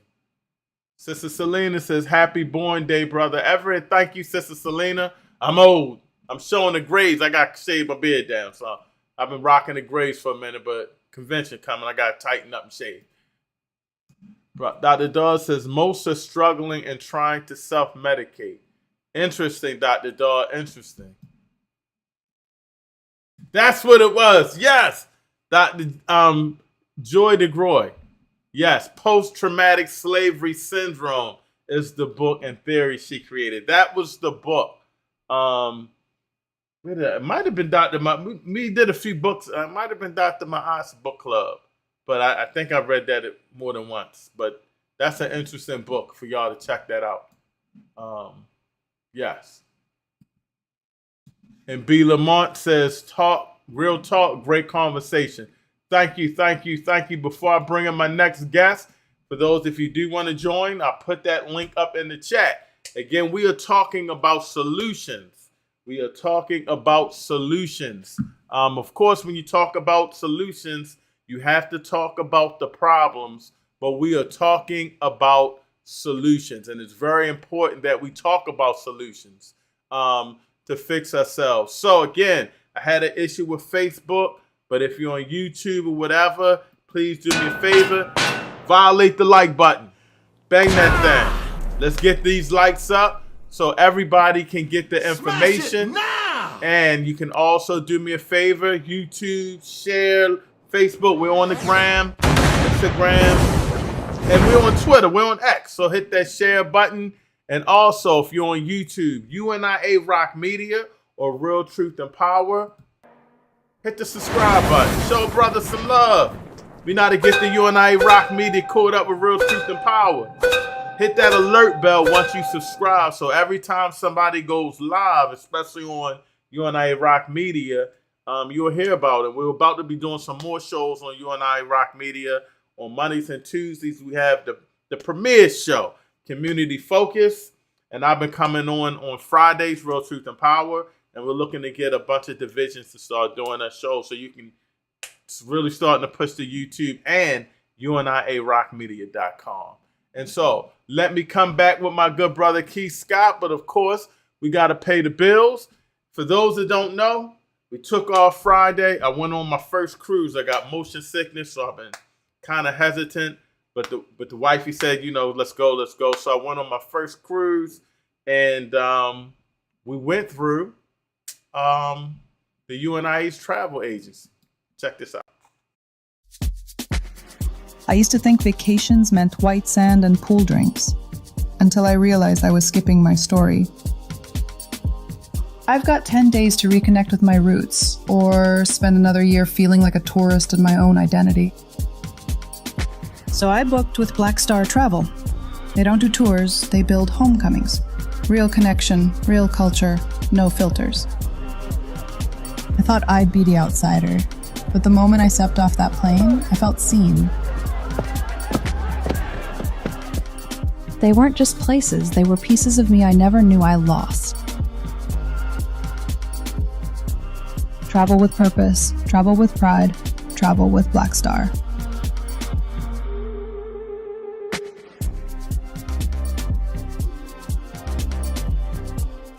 So if you're interested, we're going to be planning another cruise soon.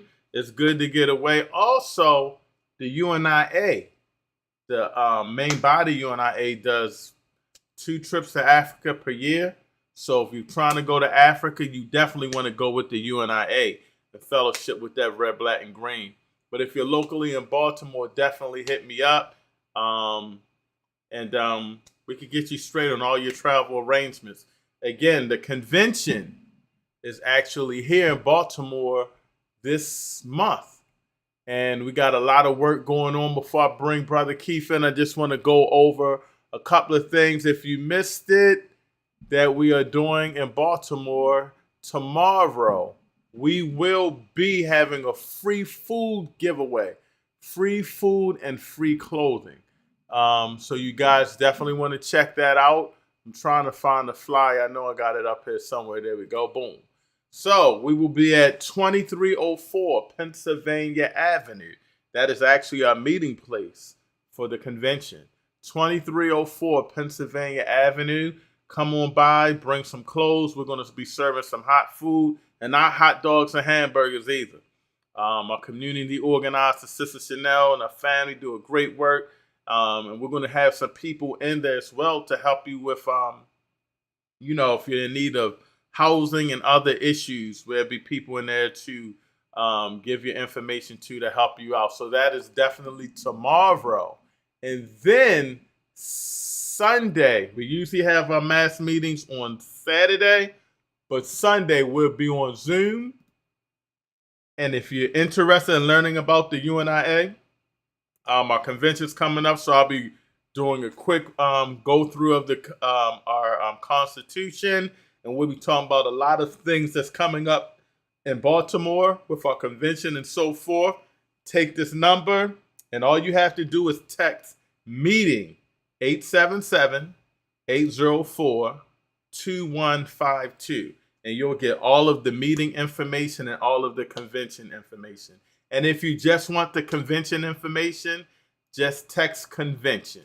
And again, that number is 877-804-2152. You do not want to be out of the loop. It's going to be a powerful convention in Baltimore.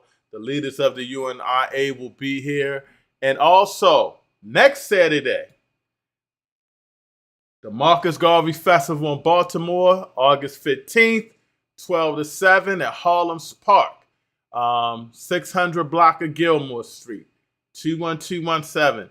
Come out, fellowship with the UNIA. We got a few calendars left. I think we got the best calendars in the game. We have our magazine, The Garvey Voices, out. Come fellowship with the elders in the community. Come share some love. We're going to have some powerful speakers. And hopefully everybody can come out and support our great elder, Baba Duggar. He does a phenomenal job with the Garvey Festival. And ever since I've been a part of the Baltimore UNIA and president, we've just committed everything to Baba Duggar. So whenever he has an event, we're there. We love you, Baba Duggar. And so you definitely want to check that out. And again, if you're interested in our meetings or convention and you want alerts, as soon as things do change, 877-804-2152. Hold on, Brother Keith. Let me just caught up on the chat. I think I'm almost there. Brother Bill Gooden on YouTube says, I've read the book about 2 months ago. Oh, wow. Put in the chat what you think about that book, Brother Bill. Peace and blessings, Baba Ori. I'm not sure when you got on, but I was just mentioning you, Brother Malik. It's a strong component of the Baltimore City school system. And I mentioned some of the things that you always stress about, people not having kids in school. They don't know that it's some good work that's happening there. That's a subject for another day. But it was definitely, I think you would have liked that. And Dr. Dawes commenting to B. Lamont. He says, peace, B. Lamont. And Dr. Dawes also saying, peace to Baba Ori Shabazz. And if you don't know, I'm wearing my Unity t-shirt. I got the green screen, so it might not be shown as well. I don't know if you can scan barcode, but it'll take you to Brother Bill Gooden's Facebook page. And that's where you find all that information about Unity Day. And he says, salute Black August. Yes, Black August, the month of Mosiah, and I'm gonna bring on my next guest. Brother, why you come on looking like you ready to go to war or something, brother? I'm always ready to go to war. That's what revolutionaries do. You know what? I'm glad you came on. I gotta get with you too. We'll talk. I'll text you. Remember about the permit thing and doing it on the website and getting what you got. Because I've been so busy. I've been dropping the ball, so I gotta get that done. Let me know. I got them on speed dial. All right, that'll work. That'll work. So I don't know if you've been listening to the show. It was a little powerful today. Our first guest, Brother Reed, came on and he said, you know, I said we talking about solutions, and he started talking about the one solution is fixing, getting people off of drugs and getting people from selling drugs. And he went into his own personal experiences with drug addiction and got deep, talked about a lost one that he lost. He even went into his mama getting on him. And then we had Brother Malik agreeing with him and mentioning counseling and saying that's one of the solutions. I already know where you're going to go at, brother, but go ahead and you got the floor. Give me some solutions. You there, Brother Keith? You might have froze. All right, I think you froze. I'm going to get you out. We're going to wait for Brother Keith to come back in. And again, a powerful show. So if you guys came on late, man, my man Reed got into it. While I'm waiting on Brother Keith Scott, if anybody wants to join, we are talking about solutions tonight. Not problems, solutions. I'm going to put it in the chat, and we're going to pay the bills while we wait for my good guy, Brother Keith, and hopefully he can come back in. Convention time. You're going to see a lot of brothers in these shirts. You know, you're going to see a lot of brothers in these shirts. The leader of the UNIA, the 10th successor to Marcus Garvey, the 11th President General is going to be in the town. It's called the UNIA Takeover, baby. And so you're going to see a lot of these shirts. Your boy dead on the street last week. Not from drugs, from violence. Nobody stand up, nobody move. Me got 6 weeks we build 100 man. Or Baltimore lose its soul. Back in the day, we protect we own. Now, enough talk, enough post. But Garvey, him leave with a blueprint. Stand up, uniform, discipline, unity. African Legion, it not dead. It a prophecy waiting for fulfill. Ma nearly walk away, tired, alone. But when that mother grab me arm and say, who I go protect my son? Me know, we not start no war, we restore order. Black unity, black honor, black discipline. This a we army, and it never left. Me name, Brother Tony. Join the Baltimore UNIA. Be the legacy or be the silence.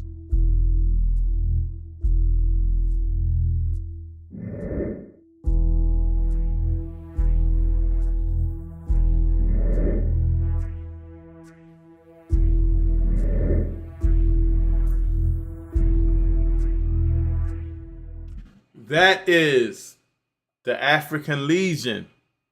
You can't have a nation. We have the flag. We have the Constitution to the flag.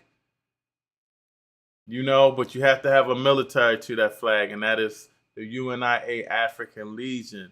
We protect the black community from outsiders and, unfortunately, from issues within. Brother Keith Scott just said his phone died. Give him a few minutes. He's going to call back in. Brother Bill commenting on that book. It was awesome. She went deep and used a lot of examples. She went way back and brought it to today. She says, America's legacy of enduring injury and healing. It is indeed worth reading. Yes. For those that never read that book, it's a powerful book. And I believe I read it I've read it before, I'm not sure, but I know I've read it on Dr. Ma'as book club. I'm not sure if she's still doing the book club anymore, but I loved it. From Joy DeGroy, I believe I'm pronouncing it Dr. Joy DeGroy. And it's post-traumatic slavery syndrome.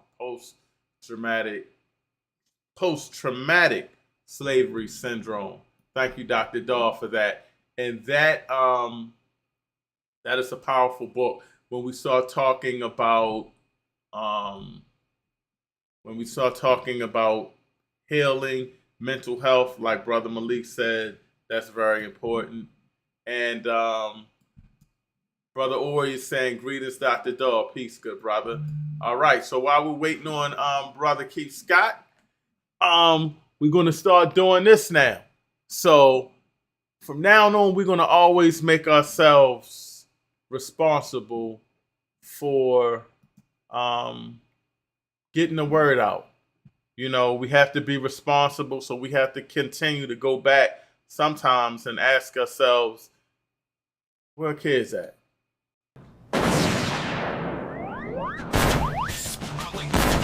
Good evening. This is a special public service announcement. It's Friday night, and it's 8 p.m. Do you know where your children are? Be a parent. Go find your bad-ass kids. Don't be at that window looking for a hoodie. Put your shoes on, grab your keys, and go find your child. This has been a public service announcement from everybody who's tired of raising your kids for you. Have a good night.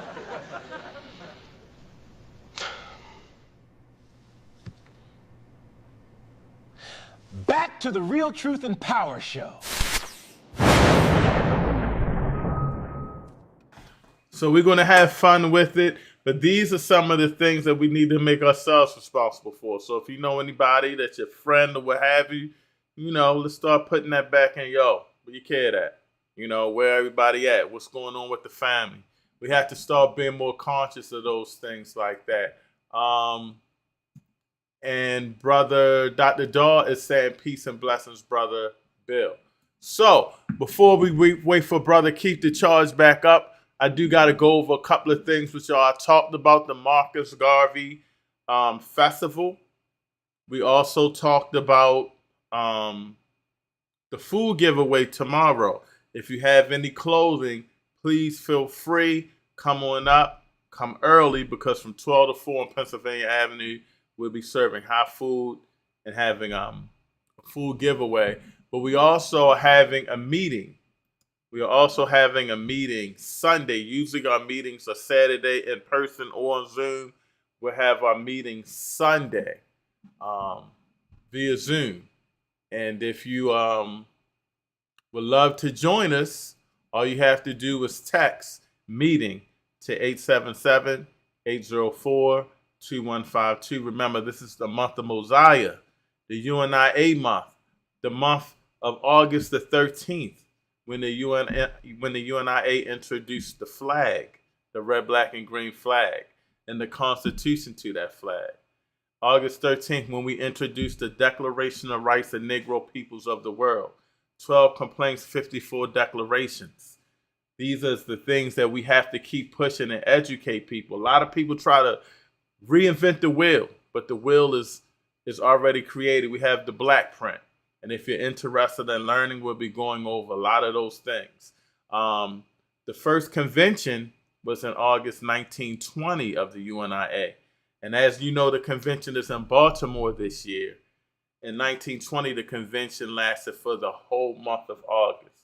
And so you can only imagine the sacrifice that our elders and our ancestors went through to put these great things in place. I think about that real quick before I bring Keith Scott in. Think about that real quick. They sacrificed a whole month. Thousands and thousands and thousands of people in New York City bunking with each other, trying to find a way to establish the UNIA. And they came up with the red, black, and green, the colors of the UNIA, black nationalist colors, unity colors for our people. And they came up with the Declaration of Rights. They came up with a government for our people, with a constitution. And the anthem, the Ethiopian anthem, to be the anthem to the flag. And they did all of these things, and yet we have to make sure that we keep these things going. It's our duty as Garveyites, so we take this very seriously. And it's a lot to teach, and it's a lot to learn. Don't think you know it all, because you don't. I'm always in orientation, even though I pass, because we change things up and we keep moving. And so you definitely want to be a part of that again. 877-804-2152. 877-804-2152. Just text meeting, and you can always jump on our Zoom meetings and hear what we have to talk about. And I'm going to bring my good brother back on, Brother Keith. You all right, good brother? Yeah. Know it all. Little technical difficulty. I'm always in orientation. I hear you in the background. I hear myself in the. You might have to. Yeah, I got to turn you down on my other. Again. 877-804-2152. You hear me? How better now? Yeah, that's good. That's good, brother. Don't tell me you got a Giants jersey on, brother. Come on. You're a confused individual, but I digress. I'm so proud of you. I'm gonna sit in my head. So we're talking about some solutions. I don't know if we cut off, but my good brother Reed came on and he was very passionate about. He said the main solution he would feel is that we get rid of the drugs, and he went into his own personal issues with drug use. Mentioned somebody ODing, but he also did mention voting. Well, so I mean, yeah, I know you would want to go into that. Yeah, I mean, definitely. See, you're gonna see it. You're gonna have a lot of people with solutions. A lot. I mean, there's not just one solution. I mean, there's a lot of things wrong with the Black community, but the power to execute is we don't have.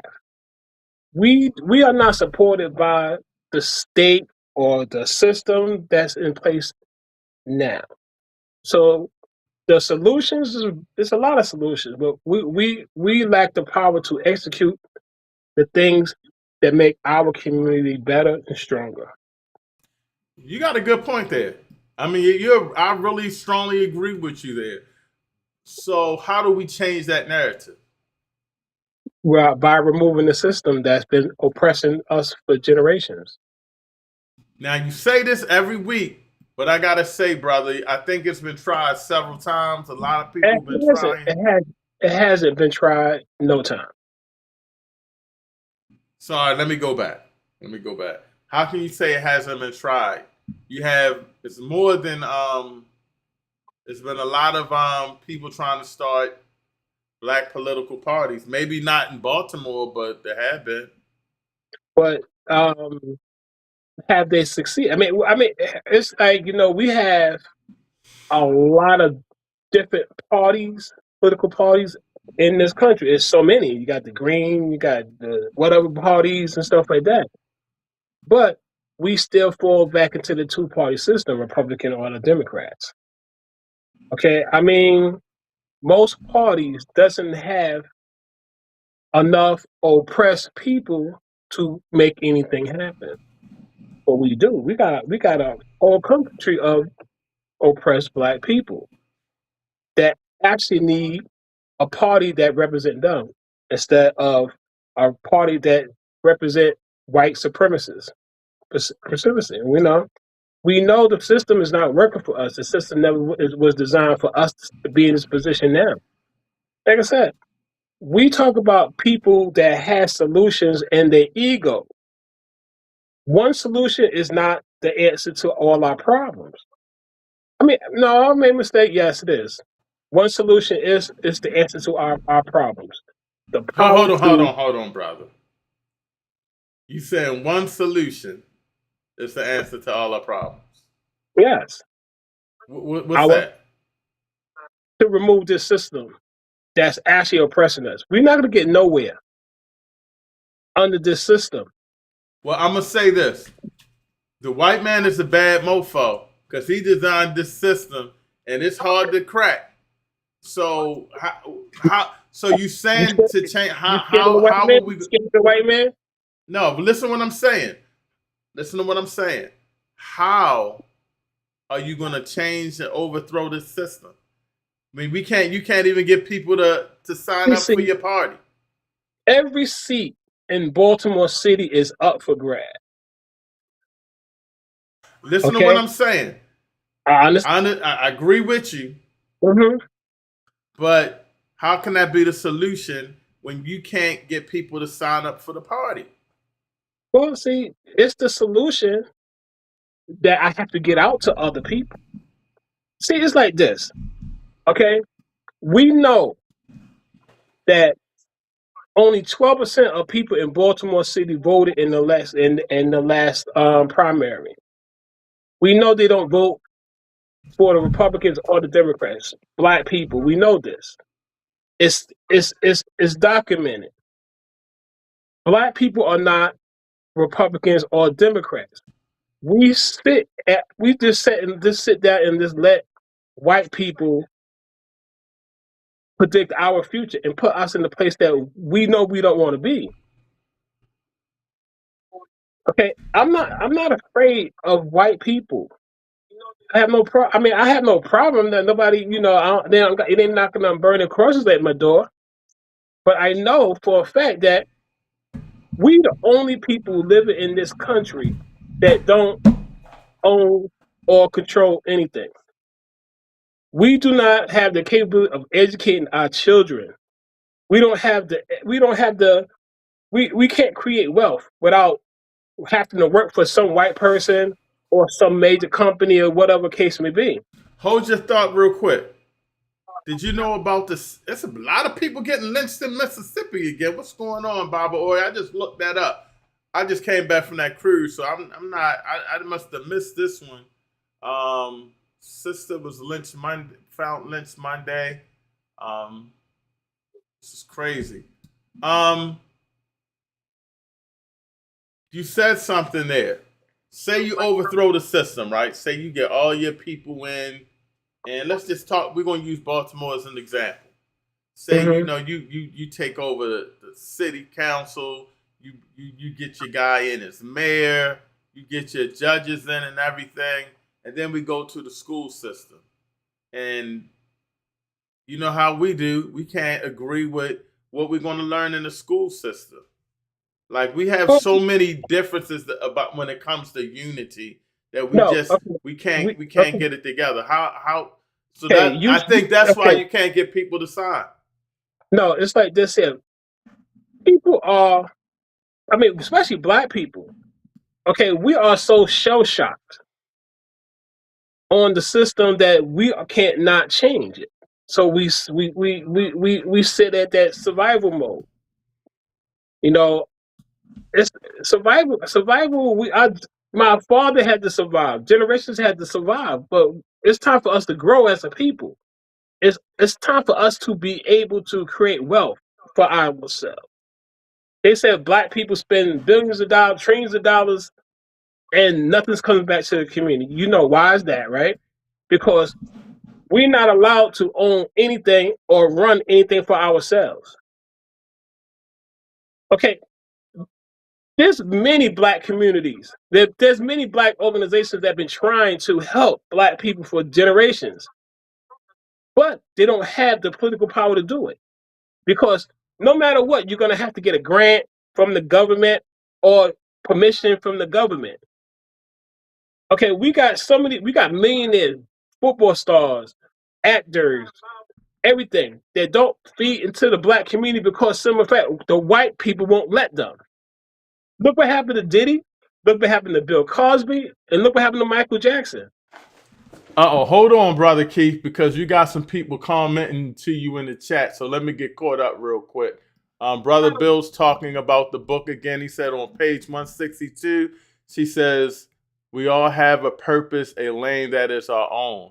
She says the goal is to find your lane and stay in it until you find a place you need to be.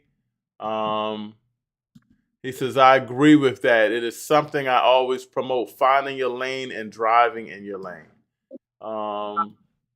He's going in. I say that all the time. Find your lane and let our lanes merge.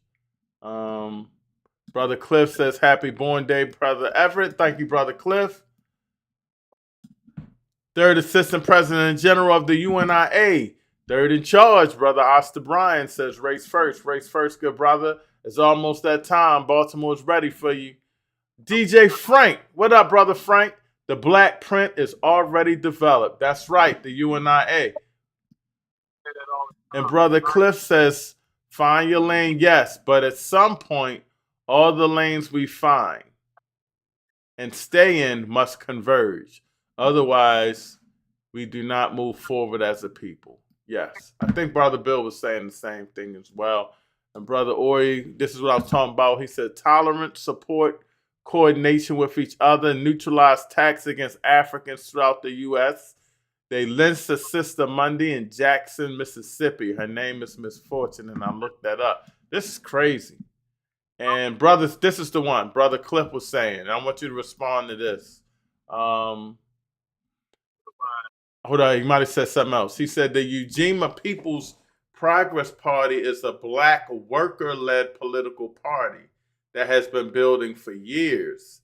The Newsom Party is an important independent political plan, but not the only one. And then he says, and depending entirely on a political solution, and let me go back, and depending entirely on a political solution is not sustainable. Our enemies will start dismantling our electoral victories right after Election Day. Hold on. You got that? Because I want you to respond to that. Let me get caught up, all right? Looking forward to meeting you, brothers and sisters. I see what y'all are doing. Respect y'all percent. Yes, Brother Shabaka, we can't wait to see you at convention. Definitely. Brother Malik says, this is another one. I'm going to put all these back. It's 3 right now. We do have opportunities to be business owners in America. I want you to comment on that. Brother Cliff is also saying, plus Wilmington, North Carolina in 1898, when right-wing terrorism destroys the progressive fusion government in 1 year, shows us that politics alone is not enough. We must be able to defend that which we build. And he's, Brother Cliff's going in. This is why I have said for years that one answer is not enough. A cooperative coalition between political, educational, media, economic, scientific, legal, and revolutionary activists is critical. Sister Selena says, I listen to a lot of shows talking, but no action plan. We need our own MLK, and we need to connect the dots. The time is for the time for talking is over. We have said everything we needed to say. I agree. We got to put these things into action. And she says it's called to action time, Black First. So I want to put something up for you to comment on first, because you was flowing on a lot of these. The first one was the Ujima Party by Brother Namdi. I don't know his relationship to the party, but I know it's heavily involved. He said the Ujima Party is a black worker-led political party that has been building for years. The Newsom Party is important, independent political plan, but not the only one. So the question is now, while you're pushing the Newsom Party, that's another party out there. So so there comes a unity thing. Which party should the people get behind? Well, I would say both. You know what I'm saying? We're not enemies. Any party that's dedicated to less black lives is great. Okay, I'm familiar with the Ujima Party, and I know Brother Brandon. Okay, I'm totally familiar with them. Okay, they ran. I think they did the Cornel West for president campaign. So hold on, let me go back. But then how can we take over? Because now you're splitting the votes. I'm saying we could work together on this. Okay, everything's trying to. We're not trying to overcome another black political party. I would love to work with the Ujima Party. So let's say the Ujima Party has someone that they want to run for mayor, and you got somebody you want to run for mayor. How y'all gonna get on the same page? Because if you stuttering, brother, you stuttering. I'm Okay, whoever Ujima run for any office position or whatever case, I'm sure it's gonna be black minded, black first. Okay, that's no problem here. All right, but let's say you want somebody that, let's say Ujima says, I want my guy to run for governor, but you want your guy to run for governor. We back to the And same thing. no, I want to tell you why, because if he have a guy that they feel that is make a great governor, I'm more power to them. What if you got a guy that you think should be governor, though? It will be their lane.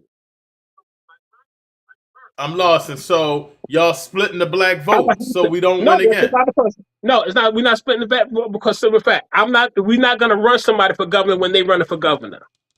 Well, what if they run for all of the positions, then, brother? We do. Then we come to discuss it. We like I said, we can work together. Like I said, okay.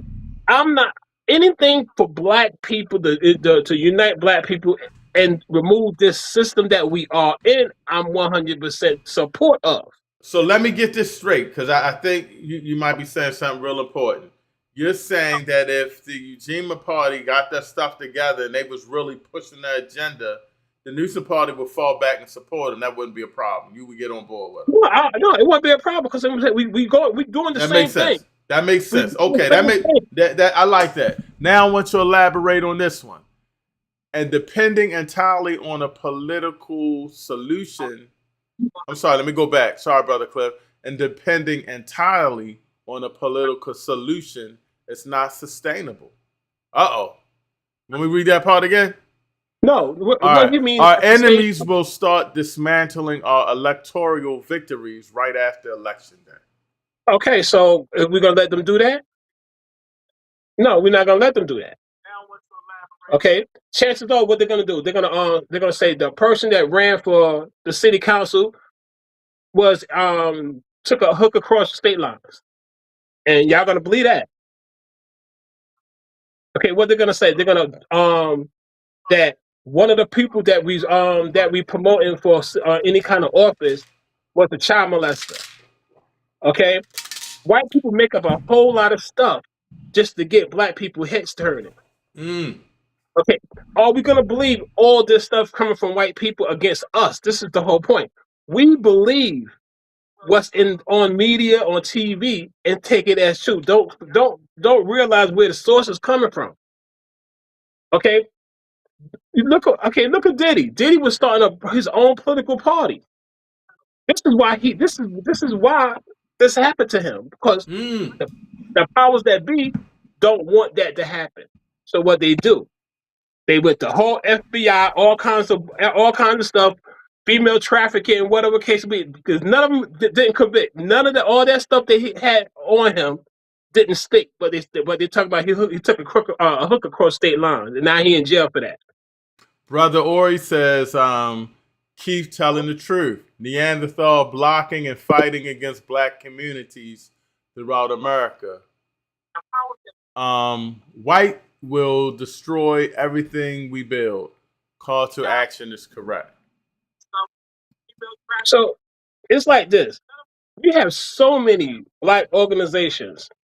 Okay, what if Martin Luther King had the power to actually achieve what he wanted to? Will black lives be different? If Malcolm had the power to do what he had to do to make black people better, will black people be better? The people, we need the power to change our conditions, how we live. We need the power to educate our children, put forth the curriculum that we need our children to understand and to learn. We need the power to fix our infrastructure in Baltimore City, educate our brothers and sisters in the trades so they can feed themselves forever. But we don't do that because we can't do that. We got to depend on the system to do all this for us, knowing they don't want to do us. Shout out to Chief Elder Hotep.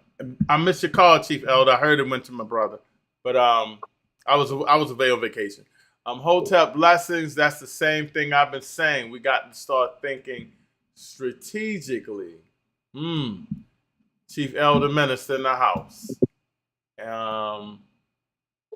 And he says, bring me up, send me the link in here, join the show. I got you in 1 minute. And Brother Cliff is saying, good attitude by Brother Keith on the Ujima People's Progress Party. I agree. That's why I'm glad you broke that down.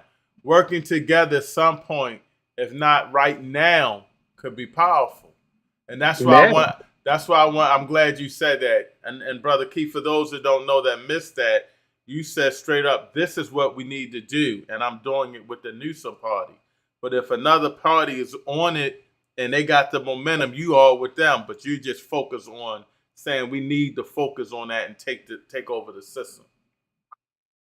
Let me go back.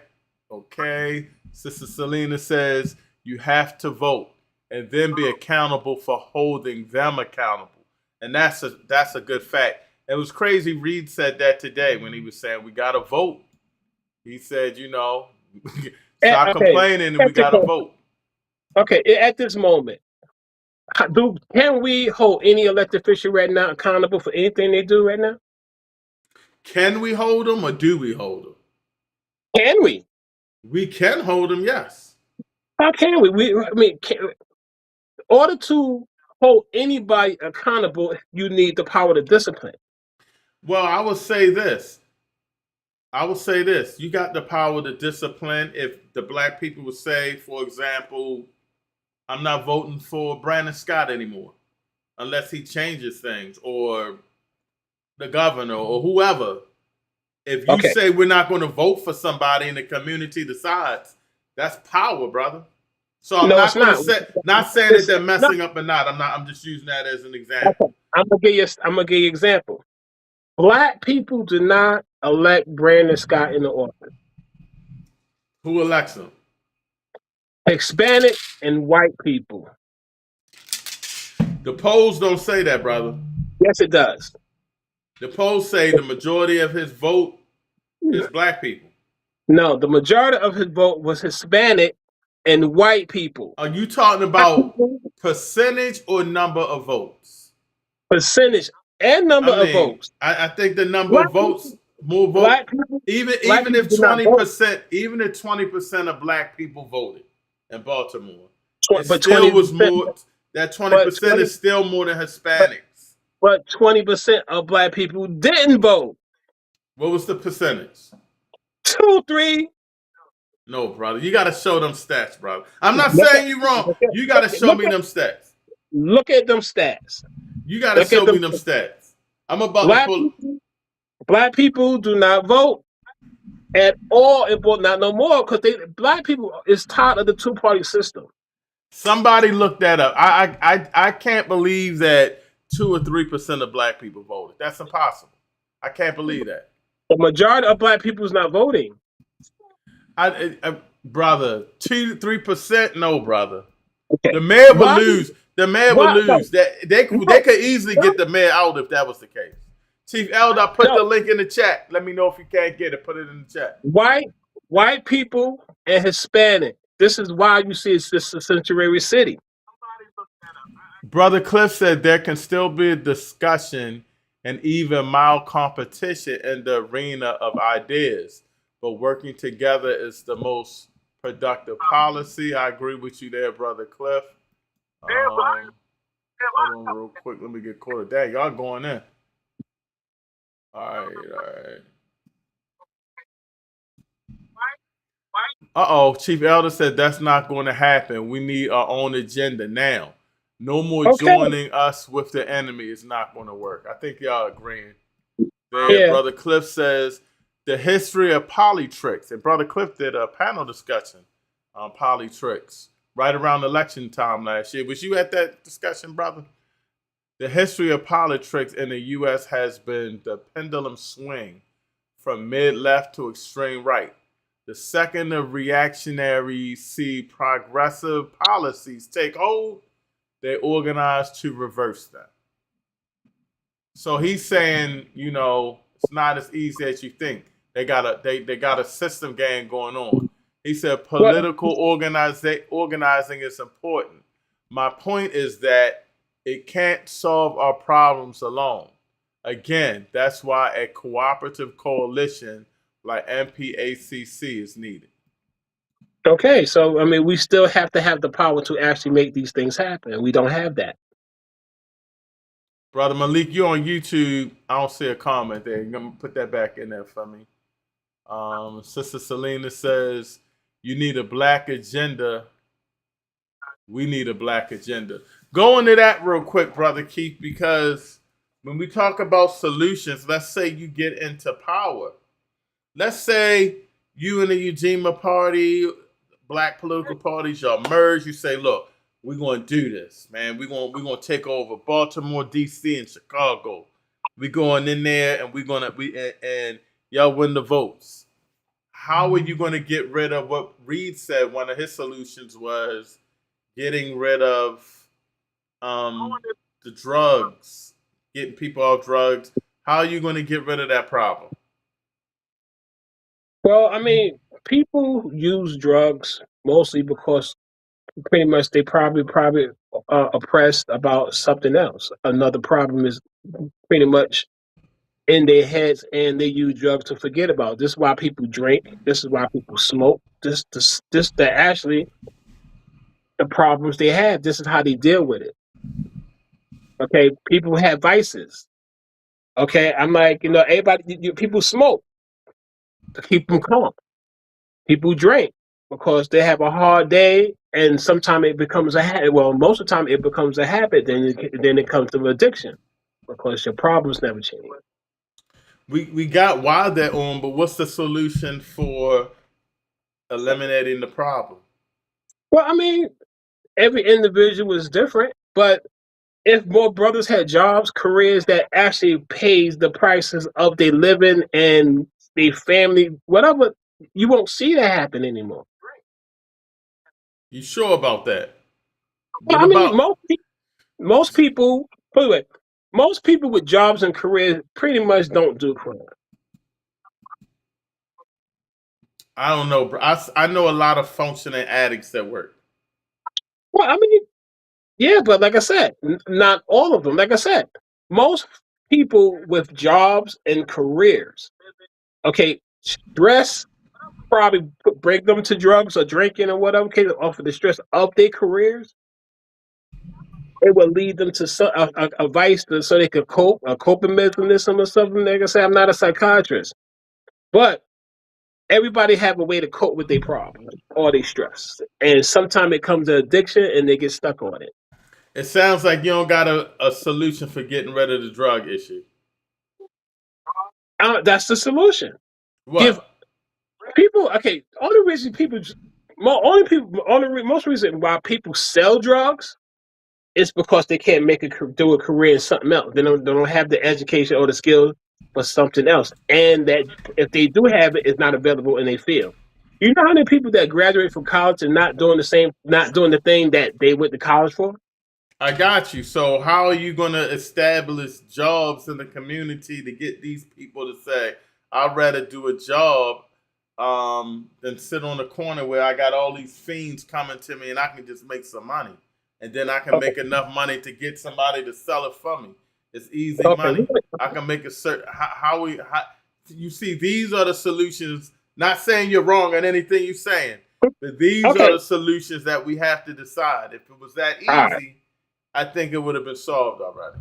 Okay, now say a person, a carpenter, electrician, or plumber, or any other trades, a brother with those kind of skills. Baltimore City infrastructure is 20-something years behind standard. It'll take you 20 or 30 years just to get Baltimore City infrastructure fixed. Those are jobs for 20-something years with the skillful brothers and sisters that we will create during the system. Brother Cliff says the town hall meetings held by the Maryland Pan-African Cooperative Coalition and PACC are designed to involve the community and activists in establishing the Black agenda. It needs to happen everywhere. And then he says, and Brother Shabaka says the AAPRP has been organizing for over 40 years. We must unite, organize, consolidate and grow. We need organized unity. Brother Shabaka, put that whole name in it. I'm not familiar with that organization. Brother Cliff, are you familiar with that organization? Trump and his band of crooks have good careers and happen to be the biggest crooks. Yeah. Well, see, all these, Sister Selena's agreeing with you there, Brother Bill. Well, okay, we got a lot of older people that have been fighting that fight for generations and 40-something years and whatever case, but actually still nothing have changed. So let me go with this, because I got something for you, Brother Keith. When we talk about solutions, your first solution was we got to take over the system. But now that you take over the system, how do you change it? Because we got the drug problem. Brother Malik had mentioned mental health as an issue. So you take over the system. What are the Newsom party's plans to fix some of these issues? Because now that you take over the system, you have to change the system. And so how do you do that? Well, I mean, like I said, we have many organizations, mental health. There's people that stay lane. We support that. There's people on drugs. There's people for that. We support that. Homelessness. There's people out there. We support that. Well, it's people out there, but obviously it's not getting done. So what are the solutions? They're not getting the support they need to continue their work. We Are you sure? I'm asking. Not. I don't know. Homelessness is in the same position it was 30 years ago. Drugs is in the same position it was 30 years ago. So what are you going to do? What are you going to do to change it? That's the main thing. You get your people in office, but I need to hear the solution. That's the solution. Support the people that stay lane. You got a lot of people that's working for the homeless. Okay, but you got over 10,000 vacant buildings in Baltimore City. You got the average rent as what? $1,200 for a 2-bedroom apartment, right? So if all these properties in Baltimore City was actually rehabbed and fixed, that rent would be done. That rent would be very low, and the fact that infrastructure building would bring more jobs. What's your plan to do that? I need some plans before I let you go. You talk about the homeless. I'm saying you talked about the housing and all the boarded up homes. What's your plan for that? Well, my plans for that is pretty much help communities develop those, and that's how they be able to create wealth in the areas. And again, go back to your plan on the drugs, because I don't think you're gonna move people out of the drug. That's a business and a violent business, brother. Okay, so like I said, okay, me to be afraid of doing what's necessary for our Black people to grow is not there. I'm not afraid for it. What's have to be done to get drugs and stuff off the streets have to be done. Okay, like I said, okay, now look at marijuana. Okay, Black people been going to jail for marijuana for how long? Long time. How many Black people, once it's legal, how many Black stores you see that Black people that own those dispensaries that can sell weed legally? How many Black people you seen in that? I ain't seen that many. That own them. Like, you gotta have money. Okay, you got Black people with money. Why can't they get a license to sell weed legally now? Yeah, the system at work. They don't doubt. Come on, the system at its best. Black people been arrested for weed. Now that it's legal, we can't sell it legally. The system at its work at its best. I'm trying to pull up them damn stats. I'm looking for them stats that you saying. When was the mayor election? 2024. In 2024.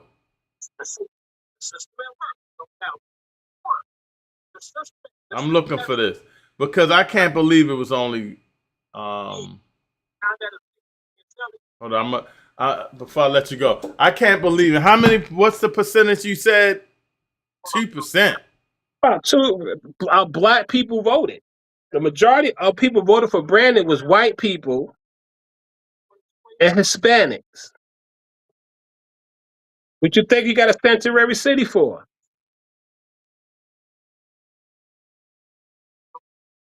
Hold on, before I let you go, this is. I gotta see this. Okay, I want to say something there. Okay, any black organizations like UGMA and all the different organizations that you Hold on, mentioned. brother. Where you about to go, brother? You scam me. No. My name is Keith Scott. My telephone number is 443-421-1718. My website is wethepeoplearecoming.com. Okay.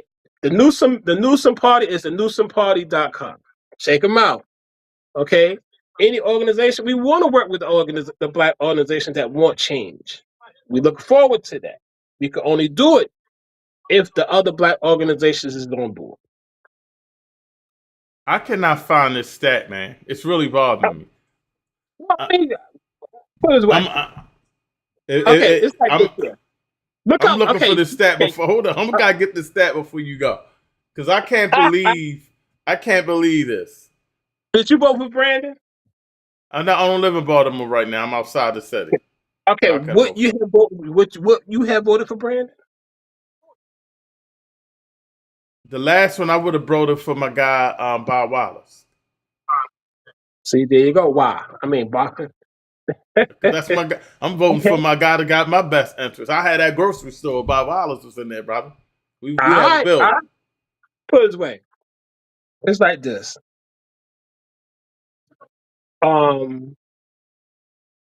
Black people looking for something other than the Republican or Democrat Party. It's the proof from the last election. 12% of Baltimore City is interested in voting for anybody in Baltimore City. 84% of Baltimore City don't want the two-party system anymore.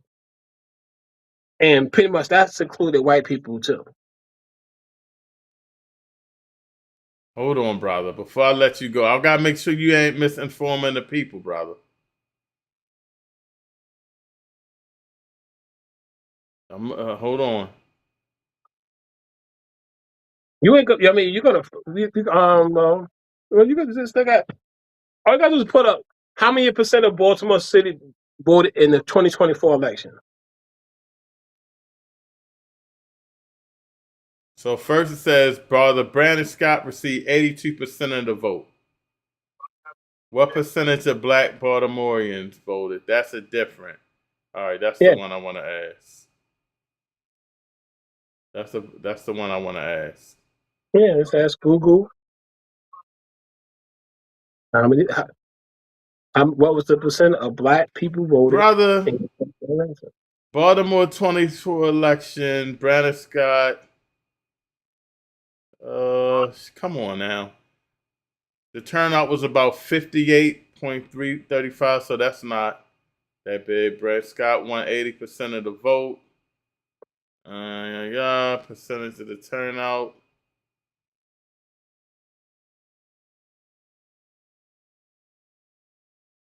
This is really bothering me. It's giving me a whole bunch. Well, and that's only Democrats. Remember, there's black Republicans. That's all that really matter here. Ain't a lot of them. Only X. Let me see.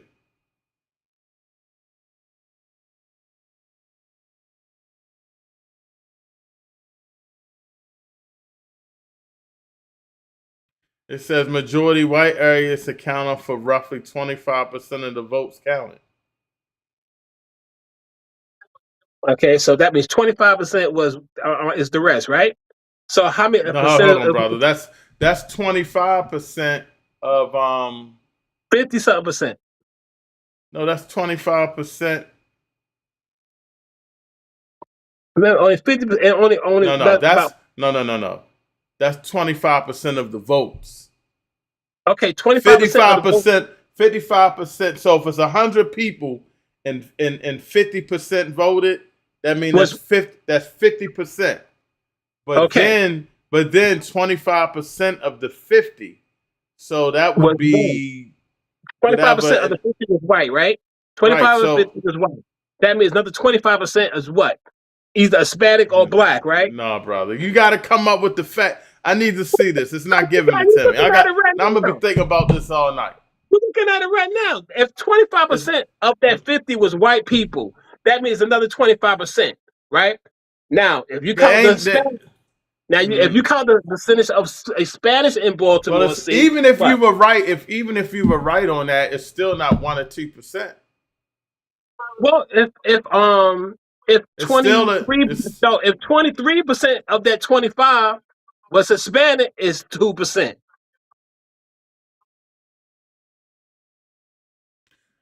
I'm gonna come up with this stat next Friday, brother. I'm gonna need you on here to defend yourself on this. But close out. Any other solution besides that solution? Well, I mean, y'all have this. I mean, everybody has a solution. Everybody have what they feel best for the black community. It's the fact that we don't have the power to execute our own plans. So we want the power to execute our own plans, our own agenda. And with the system in place, we will never have that power. That's my closing. That's former mayor candidate Keith Scott. I gotta hit you later. I gotta get my, I will talk about it later, but I gotta get my permit renewed, and I got you. August 30th it expires, so I mean, I'm gonna be like the Lone Ranger without his weapon. I can have him call you tomorrow, and y'all can do it. All right, that'll work. I appreciate you, brother Keith. All Friday, right, I may need you back on to verify them stats. all right, no problem. I'm gonna have now. Now I'm gonna have to fact check myself. Now I gotta go back and fact check myself. Yeah, I just want to be on point with that. That's very important that we need to discuss. Because if it's if it's that small a percentage, then we are already defeated, and we really got to focus in on that as well. Not just talk about solutions. We got to get to the polls. So that's something. If anybody's listening right now, or you listen after the show, I need to know the stats. What percentage of black people voted out of the people that voted? Brother Keith Scott thinks is in single digits. So we need to get those stats. All right, good brother. Okay. Go. What you about to say? What you about to say before you go? I was gonna say, voting is very important. Okay, who you vote for is very important. We are tired of the lesser of two evils. Okay, if that's your only option, you need another way.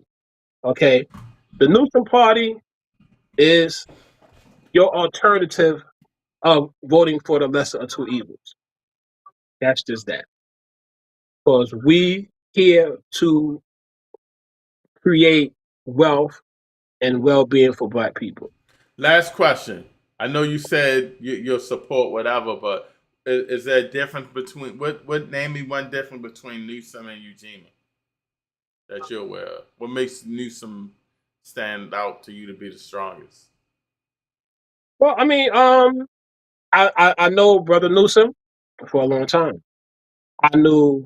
I think if Brother Brandon is still with the Eugenia Party. I was actually going to the Eugenia Party meetings constantly for a while, and they all positive brothers. I mean, I have nothing negative to say about the Eugenia Party. I feel that they are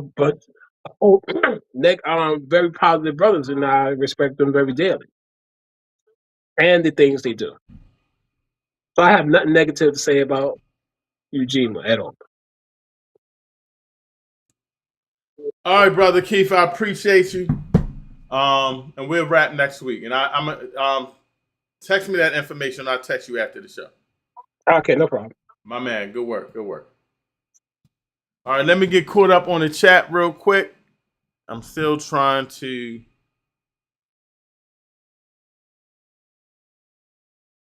Still not getting me that. And I think that's very important. Whoa. The state does not publish turnout by individual voter race. So I can't truthfully give you something like black turnout was exactly what the percent does. We got to find that out. I got to find that out because it's really bothering me now. And that's a low percent. Brother Cliff says, I don't see the comment about AAPRP. Was that the organization in the comment stream? But I am familiar with them. I plan to contact Baba Atiba of AAPRP about the Maryland Council of Elders. I'm going to pull that comment up, Brother Cliff. But what is, it was by Brother Shabaka. And he said the AAPRP has been organizing for over 40 years. What is that organization? I'm not familiar with the syllables of it. Maybe if y'all set it out, but I'm not familiar with that organization. So if you know, if you could put that in the chat. Brother Bill has checked out. I think that was the one, Brother Bill. I'll go back. He said Trump and his band of crooks have good careers and happen to be the biggest crooks. And I think Sister Selena agreed with him and laughed on that one. Brother Shabaka said Africa United Front. Is that okay? I'm not sure if that was the organization or not, or is he saying we need a united front? Brother Cliff said power concedes nothing without a demand. It never did and it never will. And Brother Cliff, I agree with you there. I think that one of the issues we have is that we don't have an agenda. So we're not really demanding anything. Like, we just crying about the conditions we are in. So one solution I would say that's very important when we start talking about the political game, because the political game is warfare. That is the most serious and most dominating game. And we're so divided, and they get us divided, and they get us all on their agendas and fighting over Democrat, Republican, or what have you, that we don't focus on our specific demands in our community. And I would say the first thing is to start having demands. You can't hold anybody accountable when you don't say, this is what we want to change. I know people say, yeah, we asked for this, we asked for that, but you have to ask for it as a strong, solid unity force in the black community. Say, hey, we want the drugs out the community. Send that joint over in the white neighborhood and don't have the open areas in our neighborhood. And if you keep them in our neighborhood, then we're voting you out. We want Pennsylvania Avenue to be back to where it was. And if you don't fix it in the next year or two, you're not going to win the next election. And we'll put somebody else in there to do that, if that's possible. So these are the things that I think we have to have a black agenda. I agree with you there. Sister Selena's tripping off her Brother Bill. Dr. Dawes said, peace, Brother Cliff. Dr. Dawes still hanging out. Brother Bill said he had to sign off. Good program. And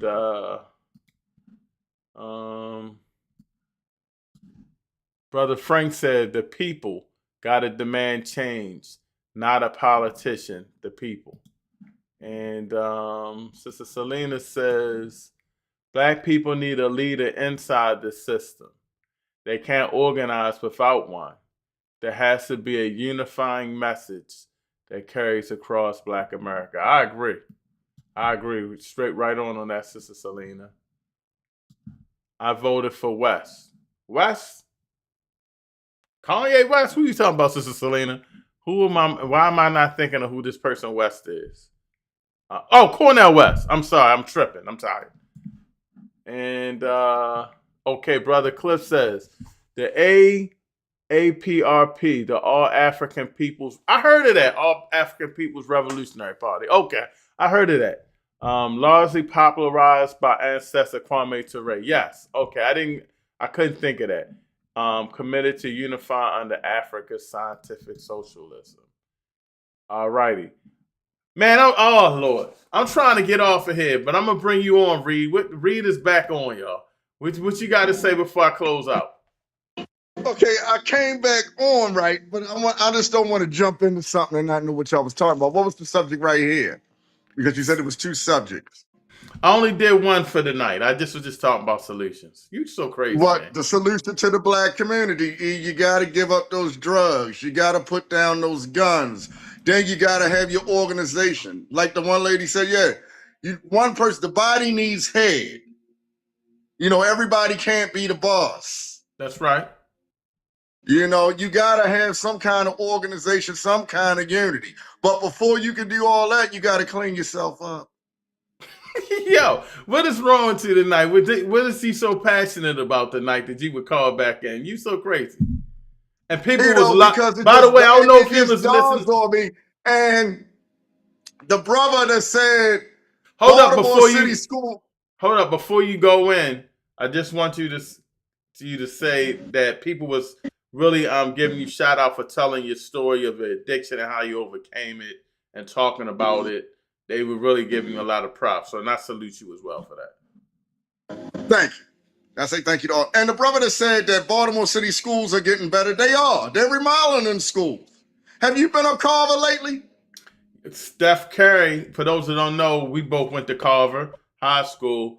Steph Curry put a brand new gym in there. So even though he slipped up on that Good Times joint, he is doing some work in the community. Maybe I'm biased because that's my high school. So shout out to Steph Curry for that. But, yeah, like you said, Baltimore City schools are getting better. That is true. But it's just that a lot of the teachers are going out to the county. That is true, too. But like I said, we as people, we got to clean up our act. So next week we're going to go in on a powerful subject. I'm not going to let you know, but you're going to really like it. Because that might be my last show till after the convention. And yes. Not to cut you off, but Westmore. You know how I feel about him, right? He's an idiot. Why you call him an idiot? Why you talking about the black man? The man is an idiot. Okay, check this out. The black man, why is he trying to rebuild that red line after everybody scrapped it? It's a disaster. It's money wasted. It's money that can go into the school system. It's money that can go into programs to help children. He wants to build a red line, get this, going from Johns Hopkins Bayview to the Security Boulevard parking ride. Now hold up. If you want to build the red line, why you don't run it from Baltimore City out to Hagerstown where the outlets are at? That'll save the outlets. Why you don't run it all the way out to Annapolis? You know why? Because those white people don't want it out there in their community. You just want to clutter up the city. Why you want to clutter up the city? We already got the light rail running from A to B. That's all it goes. So now you want to run another light rail from A to B and clutter up the city. If you're going to run it where it's going to make benefit. Run it into Hagerstown. Run it into Annapolis. Stop wasting taxpayers' money. That money can go into programs that can help children. What are you so passionate about tonight, brother?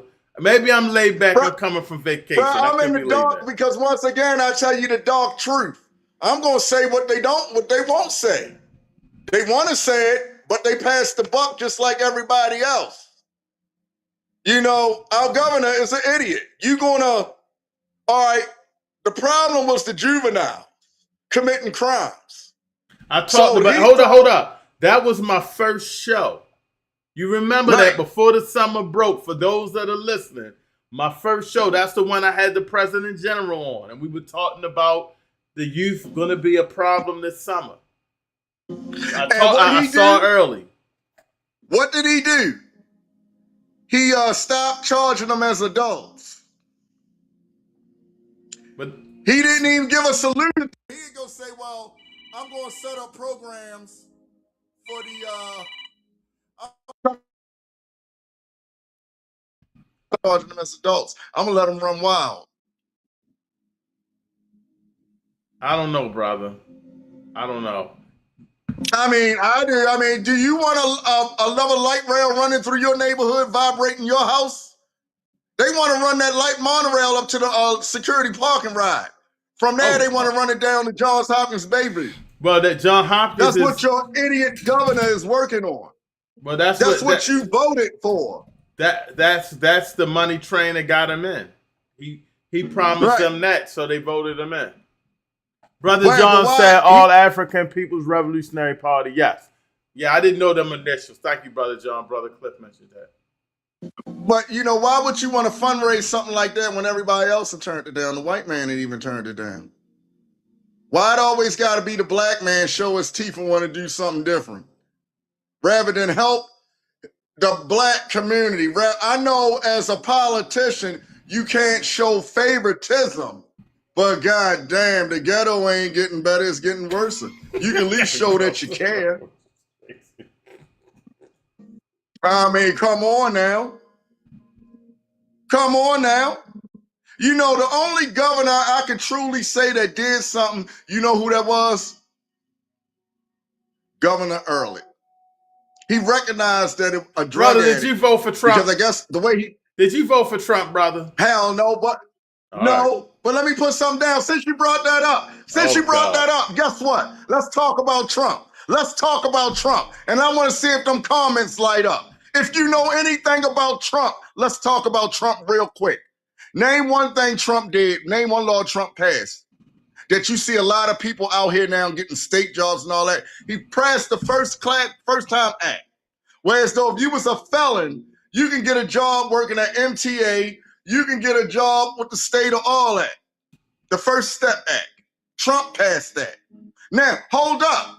Trump has let more black people out of federal prison than Obama ever did. Obama ain't let nobody out.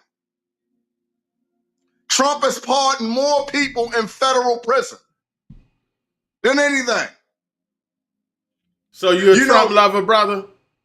No, check what I'm saying. Adolf Hitler. Listen to what I'm saying. Easy, brother. Adolf Hitler once said, you should listen to your enemies because they'll tell you your faults. I agree with you there. I agree with you there. You know, Trump said there's no reason why a person that's working in high school or whatever shouldn't have a nice bank account when they graduate. What's wrong with that? You wear the expensive tennis shoes, the jewelry, shit, you'll buy a car and all that. Why you can't save your money? That's why Trump came out with them expensive shoes and put them in the black community, brother. Did you buy a pair of them? Hell no, I ain't buying. But guess what? Look, he did it. But hey, can a black man do that? LeVar Ball put some shoes out. Did you buy his shoes, brother? No. Why not, brother? No, brother. What LeVar Ball did for the community? He got a lot of kids playing basketball for free. Scholarships. Say that again. He got a lot of kids traveling in basketball for free and got them scholarships to college. Name one. What color was he? Just like Charles Barkley. I've sent a lot of people to college. Okay, Charles, what color were they and what community did they live in? Because you tell me right now, one black community, you tell me one person in our hood that one NBA star has sent to college, gave a scholarship to. You can't. Sam Cassell, my son. Okay, one. That's the only one. Not just my son. He had a lot of people that he paid for and got him on the circuit. Jalen Rose has his own school. Jalen Rose has his own school. That's in his community. I'm gone, brother. I gotta go. I gotta close out. You gonna close out? Well, let's close out like this then. Go ahead, because my eyes are burning. Black people, wake up. Put down the guns. Put down the drugs. Try to talk and love with one another. For real, because it's getting sad. Now we went from snorting, sniffing to smoking. Now we popping pills. Brother, I don't need You to hear go all down- of this about our You go drug down addiction Lexington stuff. Market. Why is my eye It looked burning? like an open drug market. They sell drugs right there Yo, in that's front of the awful. police. It is awful. Lexington They Market, you sell been dru- down there? Yes, they sell drugs right in front of the police. And you know the white man ain't down there selling nothing. The white man ain't out there pissing on the street. The white man ain't got lawn chairs sitting in front of carryouts like you have, like the fuck you live there. Like this, you know what I'm saying? They got their chairs out like that's their front porch. I'm You gonna can't close. even walk Hold on on. the But before I close out, you keep talking about Lexington Market, but what about white South Baltimore then, brother?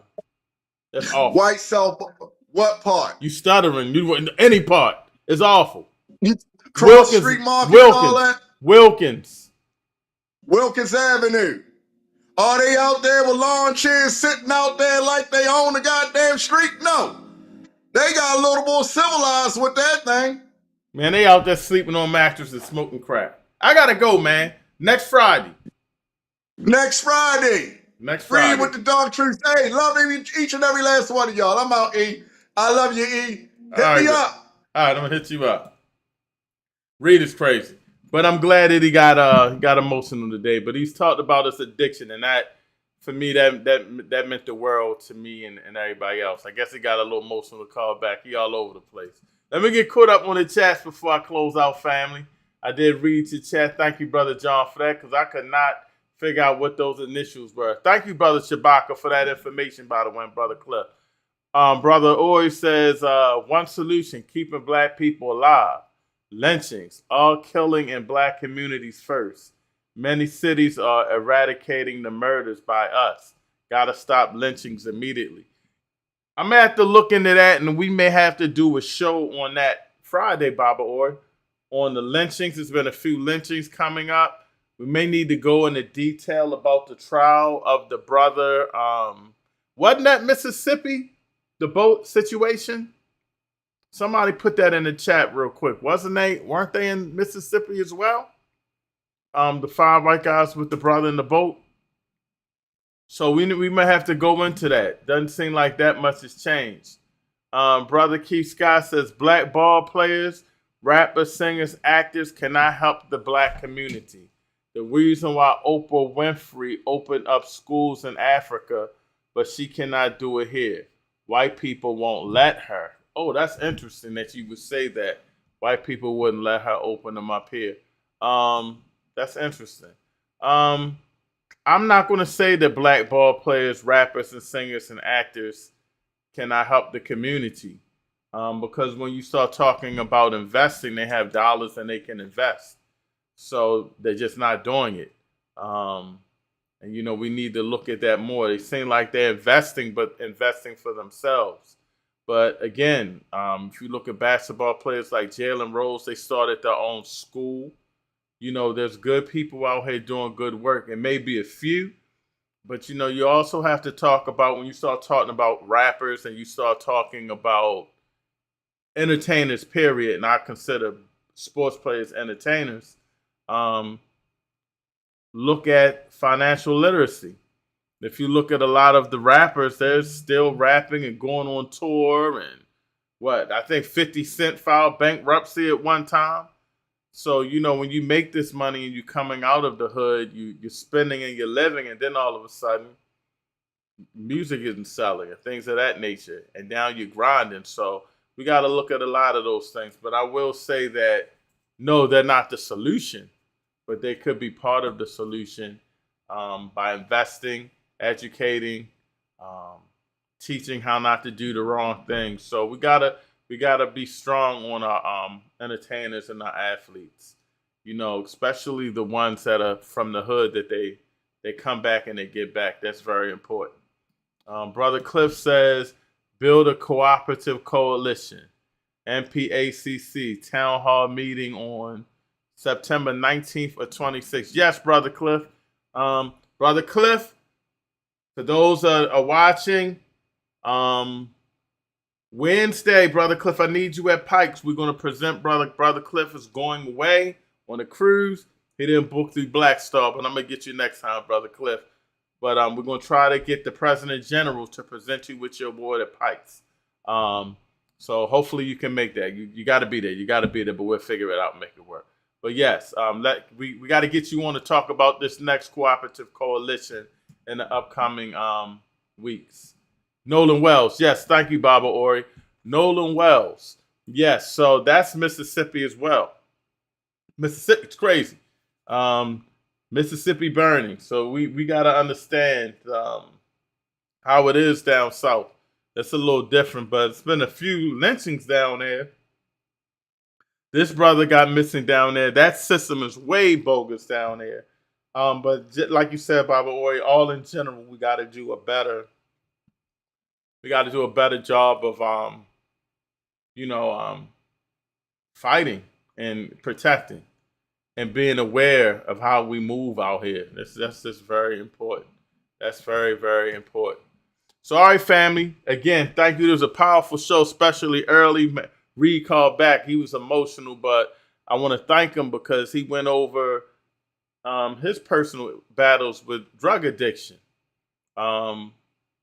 Even mentioned somebody that he knew passed away on drugs and how he got himself together. And then we had my good brother Malik talk about mental health and how, he goes to counseling. He had to deal with his family and with mental health as well. As some of the solutions of counseling and getting off of drugs and things of that nature. And like we talked about earlier, there's not really one solution. We all have solutions. We all have some sort of answers. But we have to really focus on solutions. Again, when I opened up, I talked about family. We spoke about family, our problems, lack of education. We talked about drugs, economics. We talked about crime. We talked about leadership issues, lack of unity, self-hatred. But what are the solutions to fixing those things? And then if we have those solutions, we got to put them in effect right away because time is of the essence. We're in dire times. And all of our days are limited. I just had my birthday yesterday, so I'm thinking and I'm saying, hopefully in this lifetime we could get a come up. But we gotta really start pushing now. We gotta stop talking about it's my way and just start talking about solutions and answers so we can move to the next level. And we have to be mindful of how we move, but we got to start moving and putting solutions to manifesting our solutions, which was really funny when Brother Keith came on, he took the show took a turn because everybody is on point with political. We got to get together politically as long as we're in this system. And we have to, as long as we're in this system, we have to make sure that we are on it as far as voting, as far as demanding for a vote, coming up with agendas before we vote and saying this is what we want like other cultures do. I can definitely tell you in the Jewish community or other communities, they get together, they have their own town hall meetings in their churches or their synagogues and things of that nature, and they ask for what they want. Better institutions, better schooling, and they get those things so they won't support their candidates. And also, and shout out to Brother Marcus, and Mark was saying this also, financial. They put money behind politicians. We don't.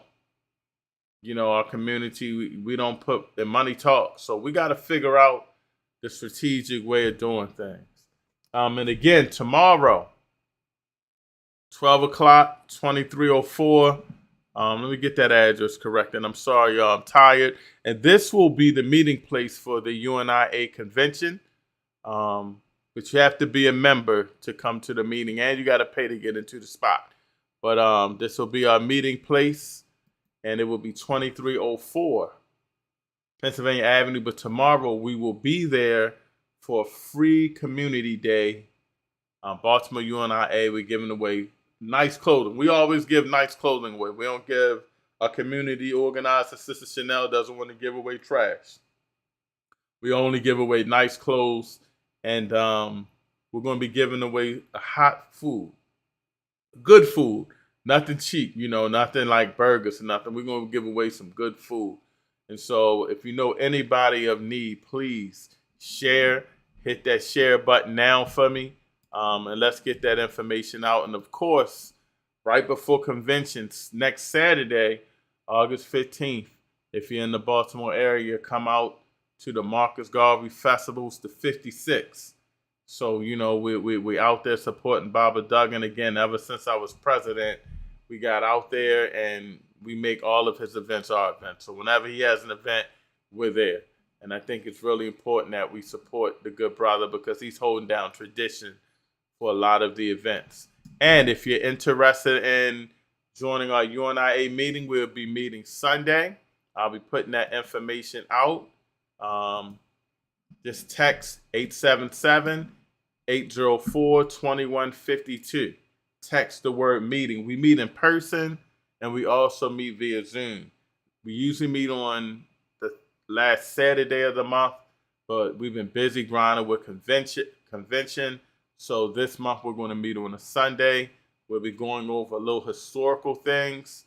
We'll be talking about the upcoming events that we're having at convention, and we'll be going over our Constitution, a brief summary of it, because it's very important that, we get ready for convention, and that's the things that we talk about in our Constitution. And if you want to get alerts about the convention, just in case something changes or reminders of where we'll be at, text convention to 877-804-2152. Again, 877-804-2152. If you text convention or meeting, you're going to get both. If you text convention, you'll only get convention information. But if you text meeting, you'll get convention and our meeting spaces. So you'll get information on our study group every third Wednesday as well. And I think I covered everything that's going on again. And again, it's almost convention time. So we look forward to seeing you guys all throughout the week, starting at Pike's Theater. I just talked to Brother Mike today. Pike's Theater, there'll be food to buy, but to enter is free. And we're going to be showing a small, fun documentary on the work that we're doing in Baltimore. And then for those that miss it, we'll show a Faka Rock video. You'll get to meet the President General. He'll talk about how he started a grocery store. So you'll get to talk to the man himself and hear his vision. And that will be powerful. The person that sits in the seat of Marcus Garvey. That Thursday will be at Next Phase Cafe. I got to get with Brother Nate from our social club. He'll be performing. We have Brother Abdullah from Chicago, Las Vegas. He'll be performing. We have some powerful poets that'll be there, and we're going to have some powerful speakers. So you're really, really going to want to come out to Next Phase Cafe, meet the leaders of the UNIA, chill with us in a Black-owned spot, hear some good music and poetry, and hear what we're doing around the UNIA in different cities. And then that Friday, we're going to have a powerful panel discussion at TNAT Holistic Center, Dr. Dawes' spot. And it's always good panel discussions there. That's what Brother Cliff had his discussions at, which was powerful. If you missed I'm not sure if this was the last panel discussion, but the Pan-African discussion we had, it was me, Dr. Daw, Davon Love, Dr. Wright, I believe, Dr. Ma'at. It was powerful. So this is going to be powerful. So some of the people in the UNIA, I'm going to ask you to be on there as well as some other people. We're going to have some good, strong questions. And, we'll go from there. And then that Saturday, get your tickets because it's going to sell out. I'm letting y'all know. It's going to be packed in there. We're going to try to pack it, but it's going to probably sell out. And I have that information on the gala coming up. But it's $75. We're going to be giving awards to UNIA members that's passed the orientation and other awards that we give out for our UNIA members yearly. We're going to be giving out awards to local community organizations, Black Men Unifying Black Men, and also the Arts Social Club. So we need all of y'all to come out and support those brothers. We're giving an award out individually to Brother Mike Johnson, who owns Pikes Theater. So Brother Mike can't make it. We may have to give his Wednesday, but hopefully he can make it and get out and have a good time. And also Brother Bill Gooden individually, because they're not just Black Men Unifying Black Men. They do stuff individually. And then we're going to give an award to our good sister, Sister Earth. She's always saying, who's the we? And we need to come together and decide that. And so it's going to be a powerful, powerful event. You guys are not going to want to miss it. That Saturday as well, I think Brother Nati will be interviewing the President General on his radio show. So we got a lot coming up. It's called the UNIA Takeover for a reason. And don't forget that Sunday. You got to get with me now, because when the UNIA members come, we're going to find out who's leaving early. We're taking the bus down to D.C. But if you don't have a car, we might have some people driving down that can get you down there. The bus is very affordable, just $25. Everything else is free except for your food. They will have food to buy, good food. But we're going to the Civil War Museum, which will be free. We're going to the Thurgood Marshall Center, where our DC division meets. We're going to see the Anthony Browder exhibit that he has there. Anthony Browder's office is in that building. And then we're going to go check out the Minister of Protocols, Marcus Garvey exhibit, and it's phenomenal. I think it's the best exhibit that you could see. And we're also going to do a wreath-laying ceremony. So you want to go to D.C. and check out D.C. With our UNIA D.C. division. And so, man, we've been grinding. It's almost here. I took a little vacation, but we're going to go into it next Friday. And again, I apologize. I'm not sure what happened with Facebook, but I did share the link. And we grinding, man. We grinding. We got I got the template straight now. It's a Real Truth and Power theme template game show. I got that back up and going. And so we're definitely grinding. And it may rain Sunday. So I don't even know if we're going hiking or not. We got a lot of work to do. But I want to thank y'all for tuning in. Real Truth and Power, where we provide health, wealth, knowledge yourself. Again, please share this information, because it was deep today. Sometimes it can be deep. First show back. I'm a little tired, but we made it through. And I thank everybody for y'all participation. And again, we'll go hard next week and get ready to push for convention. So thank you again, Race First family. Real Truth and Power. Health, wealth, knowledge yourself.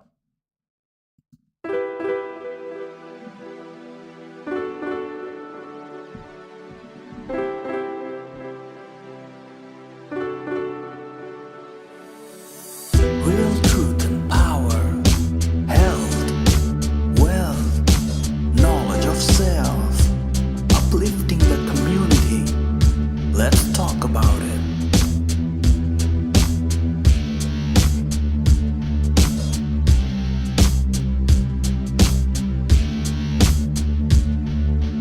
Real truth and power,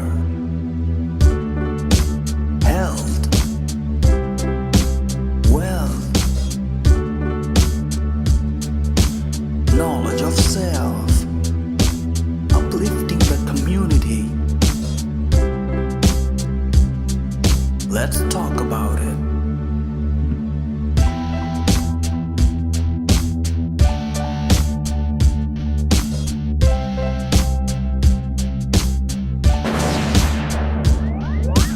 Real truth and power. Good evening. This is a special public service announcement. It's Friday night, and it's 8 p.m. Do you know where your children are? Be a parent. Go find your badass kids. Don't be at that window looking for a hoodie Put your shoes on, grab your keys, and go find your child. This has been a public service announcement from everybody who's tired of raising your kids for you. Have a good one.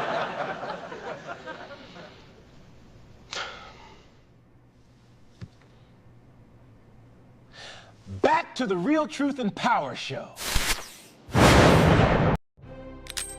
Global unity or death. They told us we would never stand together. They divided us by politics, by labels, by fear. But every generation must make a choice. Remain divided or become one people. I don't seek violence, but I refuse to surrender. If they bring fear, I'll bring courage. One people, one purpose, one destiny. They can fight a man, but they cannot stop an idea whose time has come.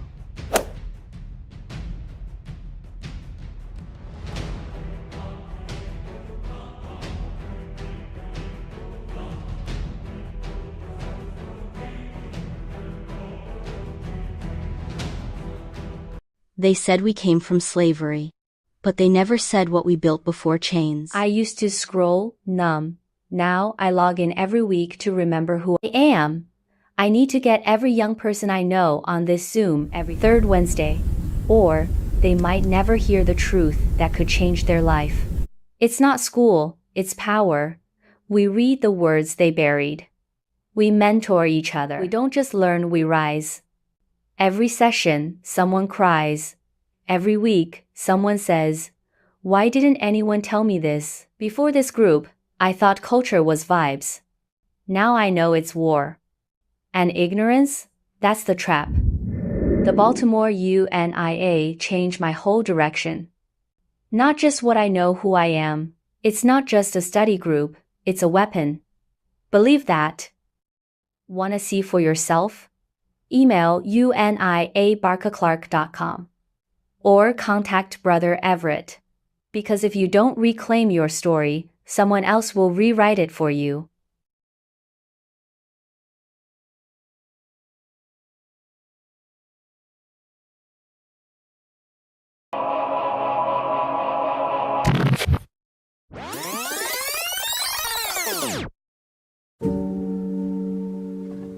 They told me I was dying, but I wasn't ready to go. I dug into the dirt, prayed over seedlings, raised chickens, bees, watermelons bursting with color.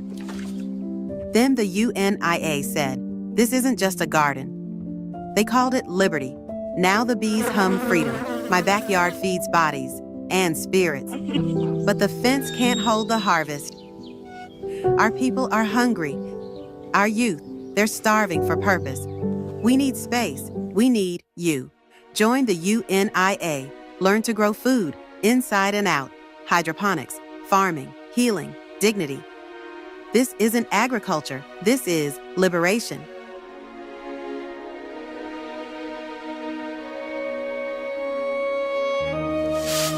They buried us. We planted back. Not charity, sovereignty. We turned hunger into harvest. That's power.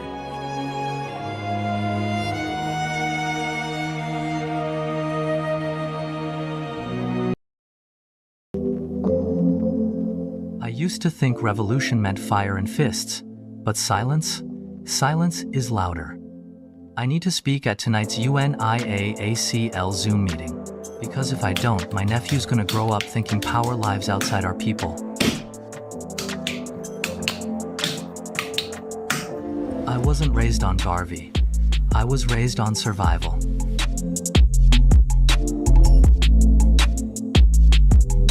But last month, someone on that Zoom said, "Black unity isn't an idea, it's an action." That line hit me harder than anything in school, church, or the block. But right before I log on, I freeze up. What if I say the wrong thing? What if I ain't conscious enough? Then I hear my nephew in the next room say, "Uncle Malik, when I grow up, I want to be just like you." That was it. I hit join, and I told the truth. Not the polished version, the version our people need to hear. Turns out, that voice in your head, it's not fear, it's your ancestors. The meeting didn't just change me, it reminded me who I've always been. Join us, Baltimore UNIA, mass meeting. Join the Baltimore UNIA. Don't let your legacy pass you by. Your ancestors are waiting.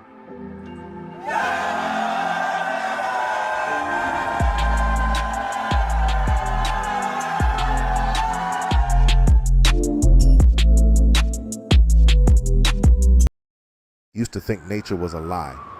Baltimore don't have forests, just corner stores and concrete.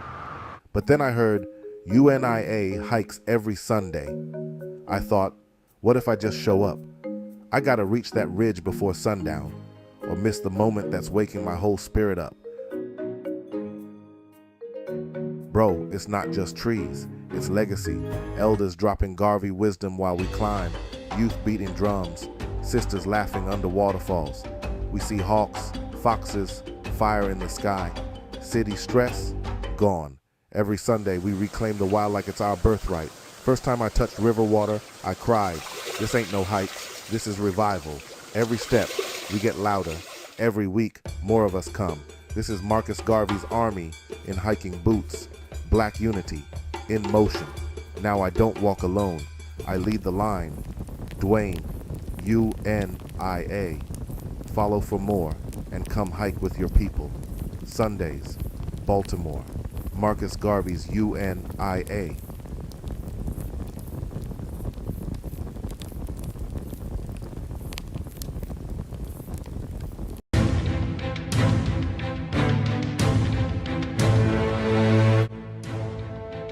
It starts the moment we open our eyes.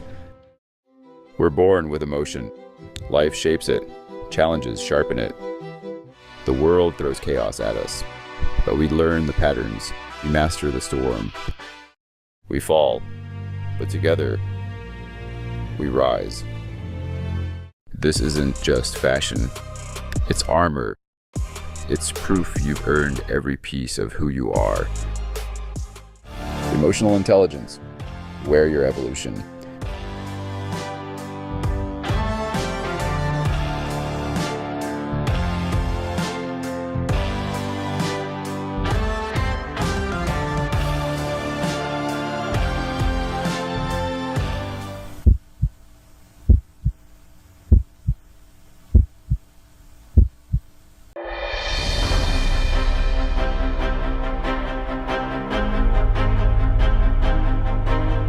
They wiped the archives, said I was divisive, said I was too loud. I've got one shot to bring real truth and power back, or the community loses its voice. It started as a podcast, just the mic, just truth. Then came the guests, doctors, entrepreneurs, revolutionaries. We laughed, we argued, we built something sacred. But the deeper we went, the more resistance hit. Algorithms buried us. Platforms ghosted us. Not because we lied, but because we told the truth. I was ready to walk away. Then, after practice, one of my players, 16 years old, pulls me aside. Dead serious, he goes, Coach, that podcast, that was the first time I heard someone actually speaking to us. Then he smirks. Also, you kind of went viral on my group chat. Don't let it die. That was it. I rebuilt the studio from scratch. Mic back on, files restored, and this time, I hit record like it's war. Real truth and power is back. Raw, necessary, unstoppable. New shows drop soon. Subscribe now. Share this. And revisit the episodes they didn't want you to hear. History doesn't remember those who stood on the sidelines. History remembers those who organized. More than 100 years ago, Marcus Garvey inspired millions to believe that a people could rise through unity, organization, and self-determination. Today, that legacy returns to Baltimore, now for 6 unforgettable days.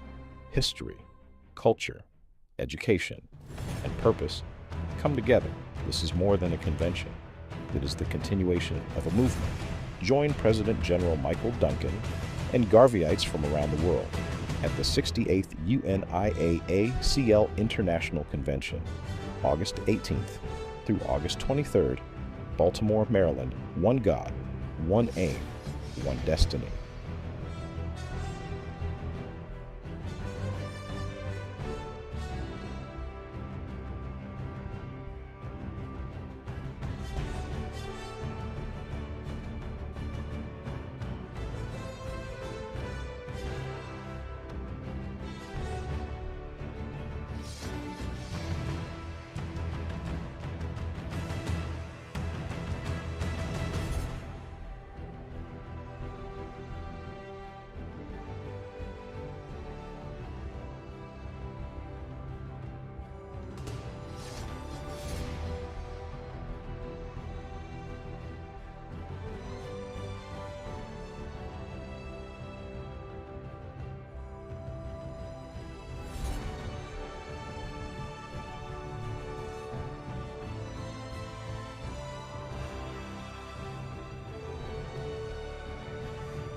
For generations, we've been told that our vote matters, but a question remains.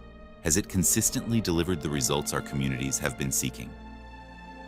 Many believe the time has come to build independent political power, to organize, to participate, and to pursue a different path.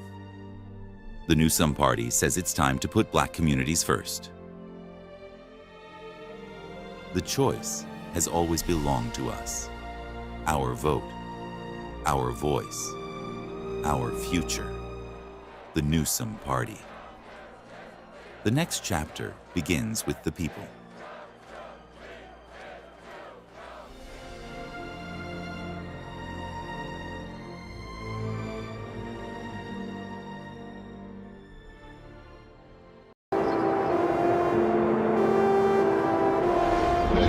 "60 seconds to erase this city or rebuild it from scratch." This isn't pre-rendered. No soundstage, no green screen. Every explosion, every storm, every alternate reality. We don't imagine worlds. We manufacture them. The future doesn't wait, and neither should your story. I didn't just save the world, I authored it. Dynamic Media Legacy. Your vision, our worlds. Built-in AI. Faster, bigger, impossible.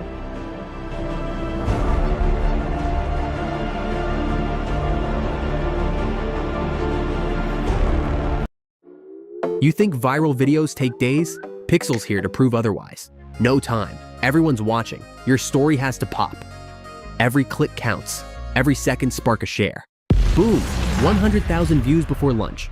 But what if it still gets lost online? Not with Dynamic Media Legacy. Start your viral video now.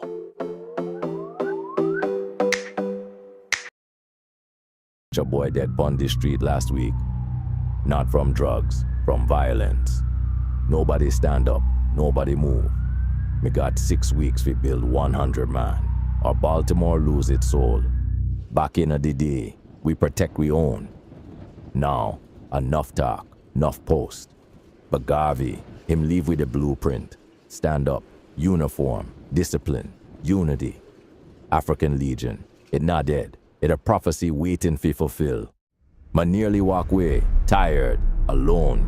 But when that mother grab me arm and say, "Who I go protect my son?" Me know, we not start no war, we restore order. Black unity, black honor, black discipline. This a we army, and it never left. Me name, Brother Tony. Join the Baltimore UNIA. Be the legacy, or be the silence.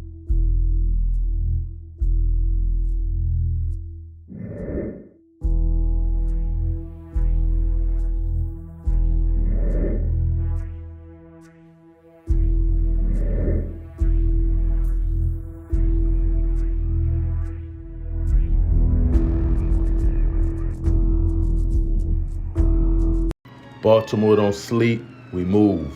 Hands in the dirt, feet on the block, food in the streets, knowledge to the youth. This ain't charity, this is power. The Universal Negro Improvement Association running the community like infrastructure. No permission, no waiting, Black self-reliance in real time. Legacy heavy, boots planted, all in the name of Marcus Garvey.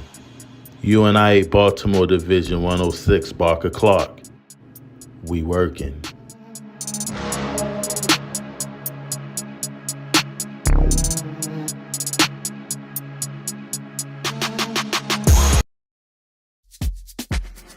I used to think vacations meant white sand and pool drinks, until I realized I was skipping my story.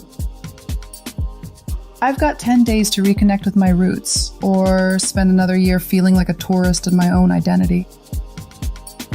So I booked with Black Star Travel. They don't do tours, they build homecomings. Real connection, real culture, no filters. I thought I'd be the outsider, but the moment I stepped off that plane, I felt seen. They weren't just places, they were pieces of me I never knew I lost.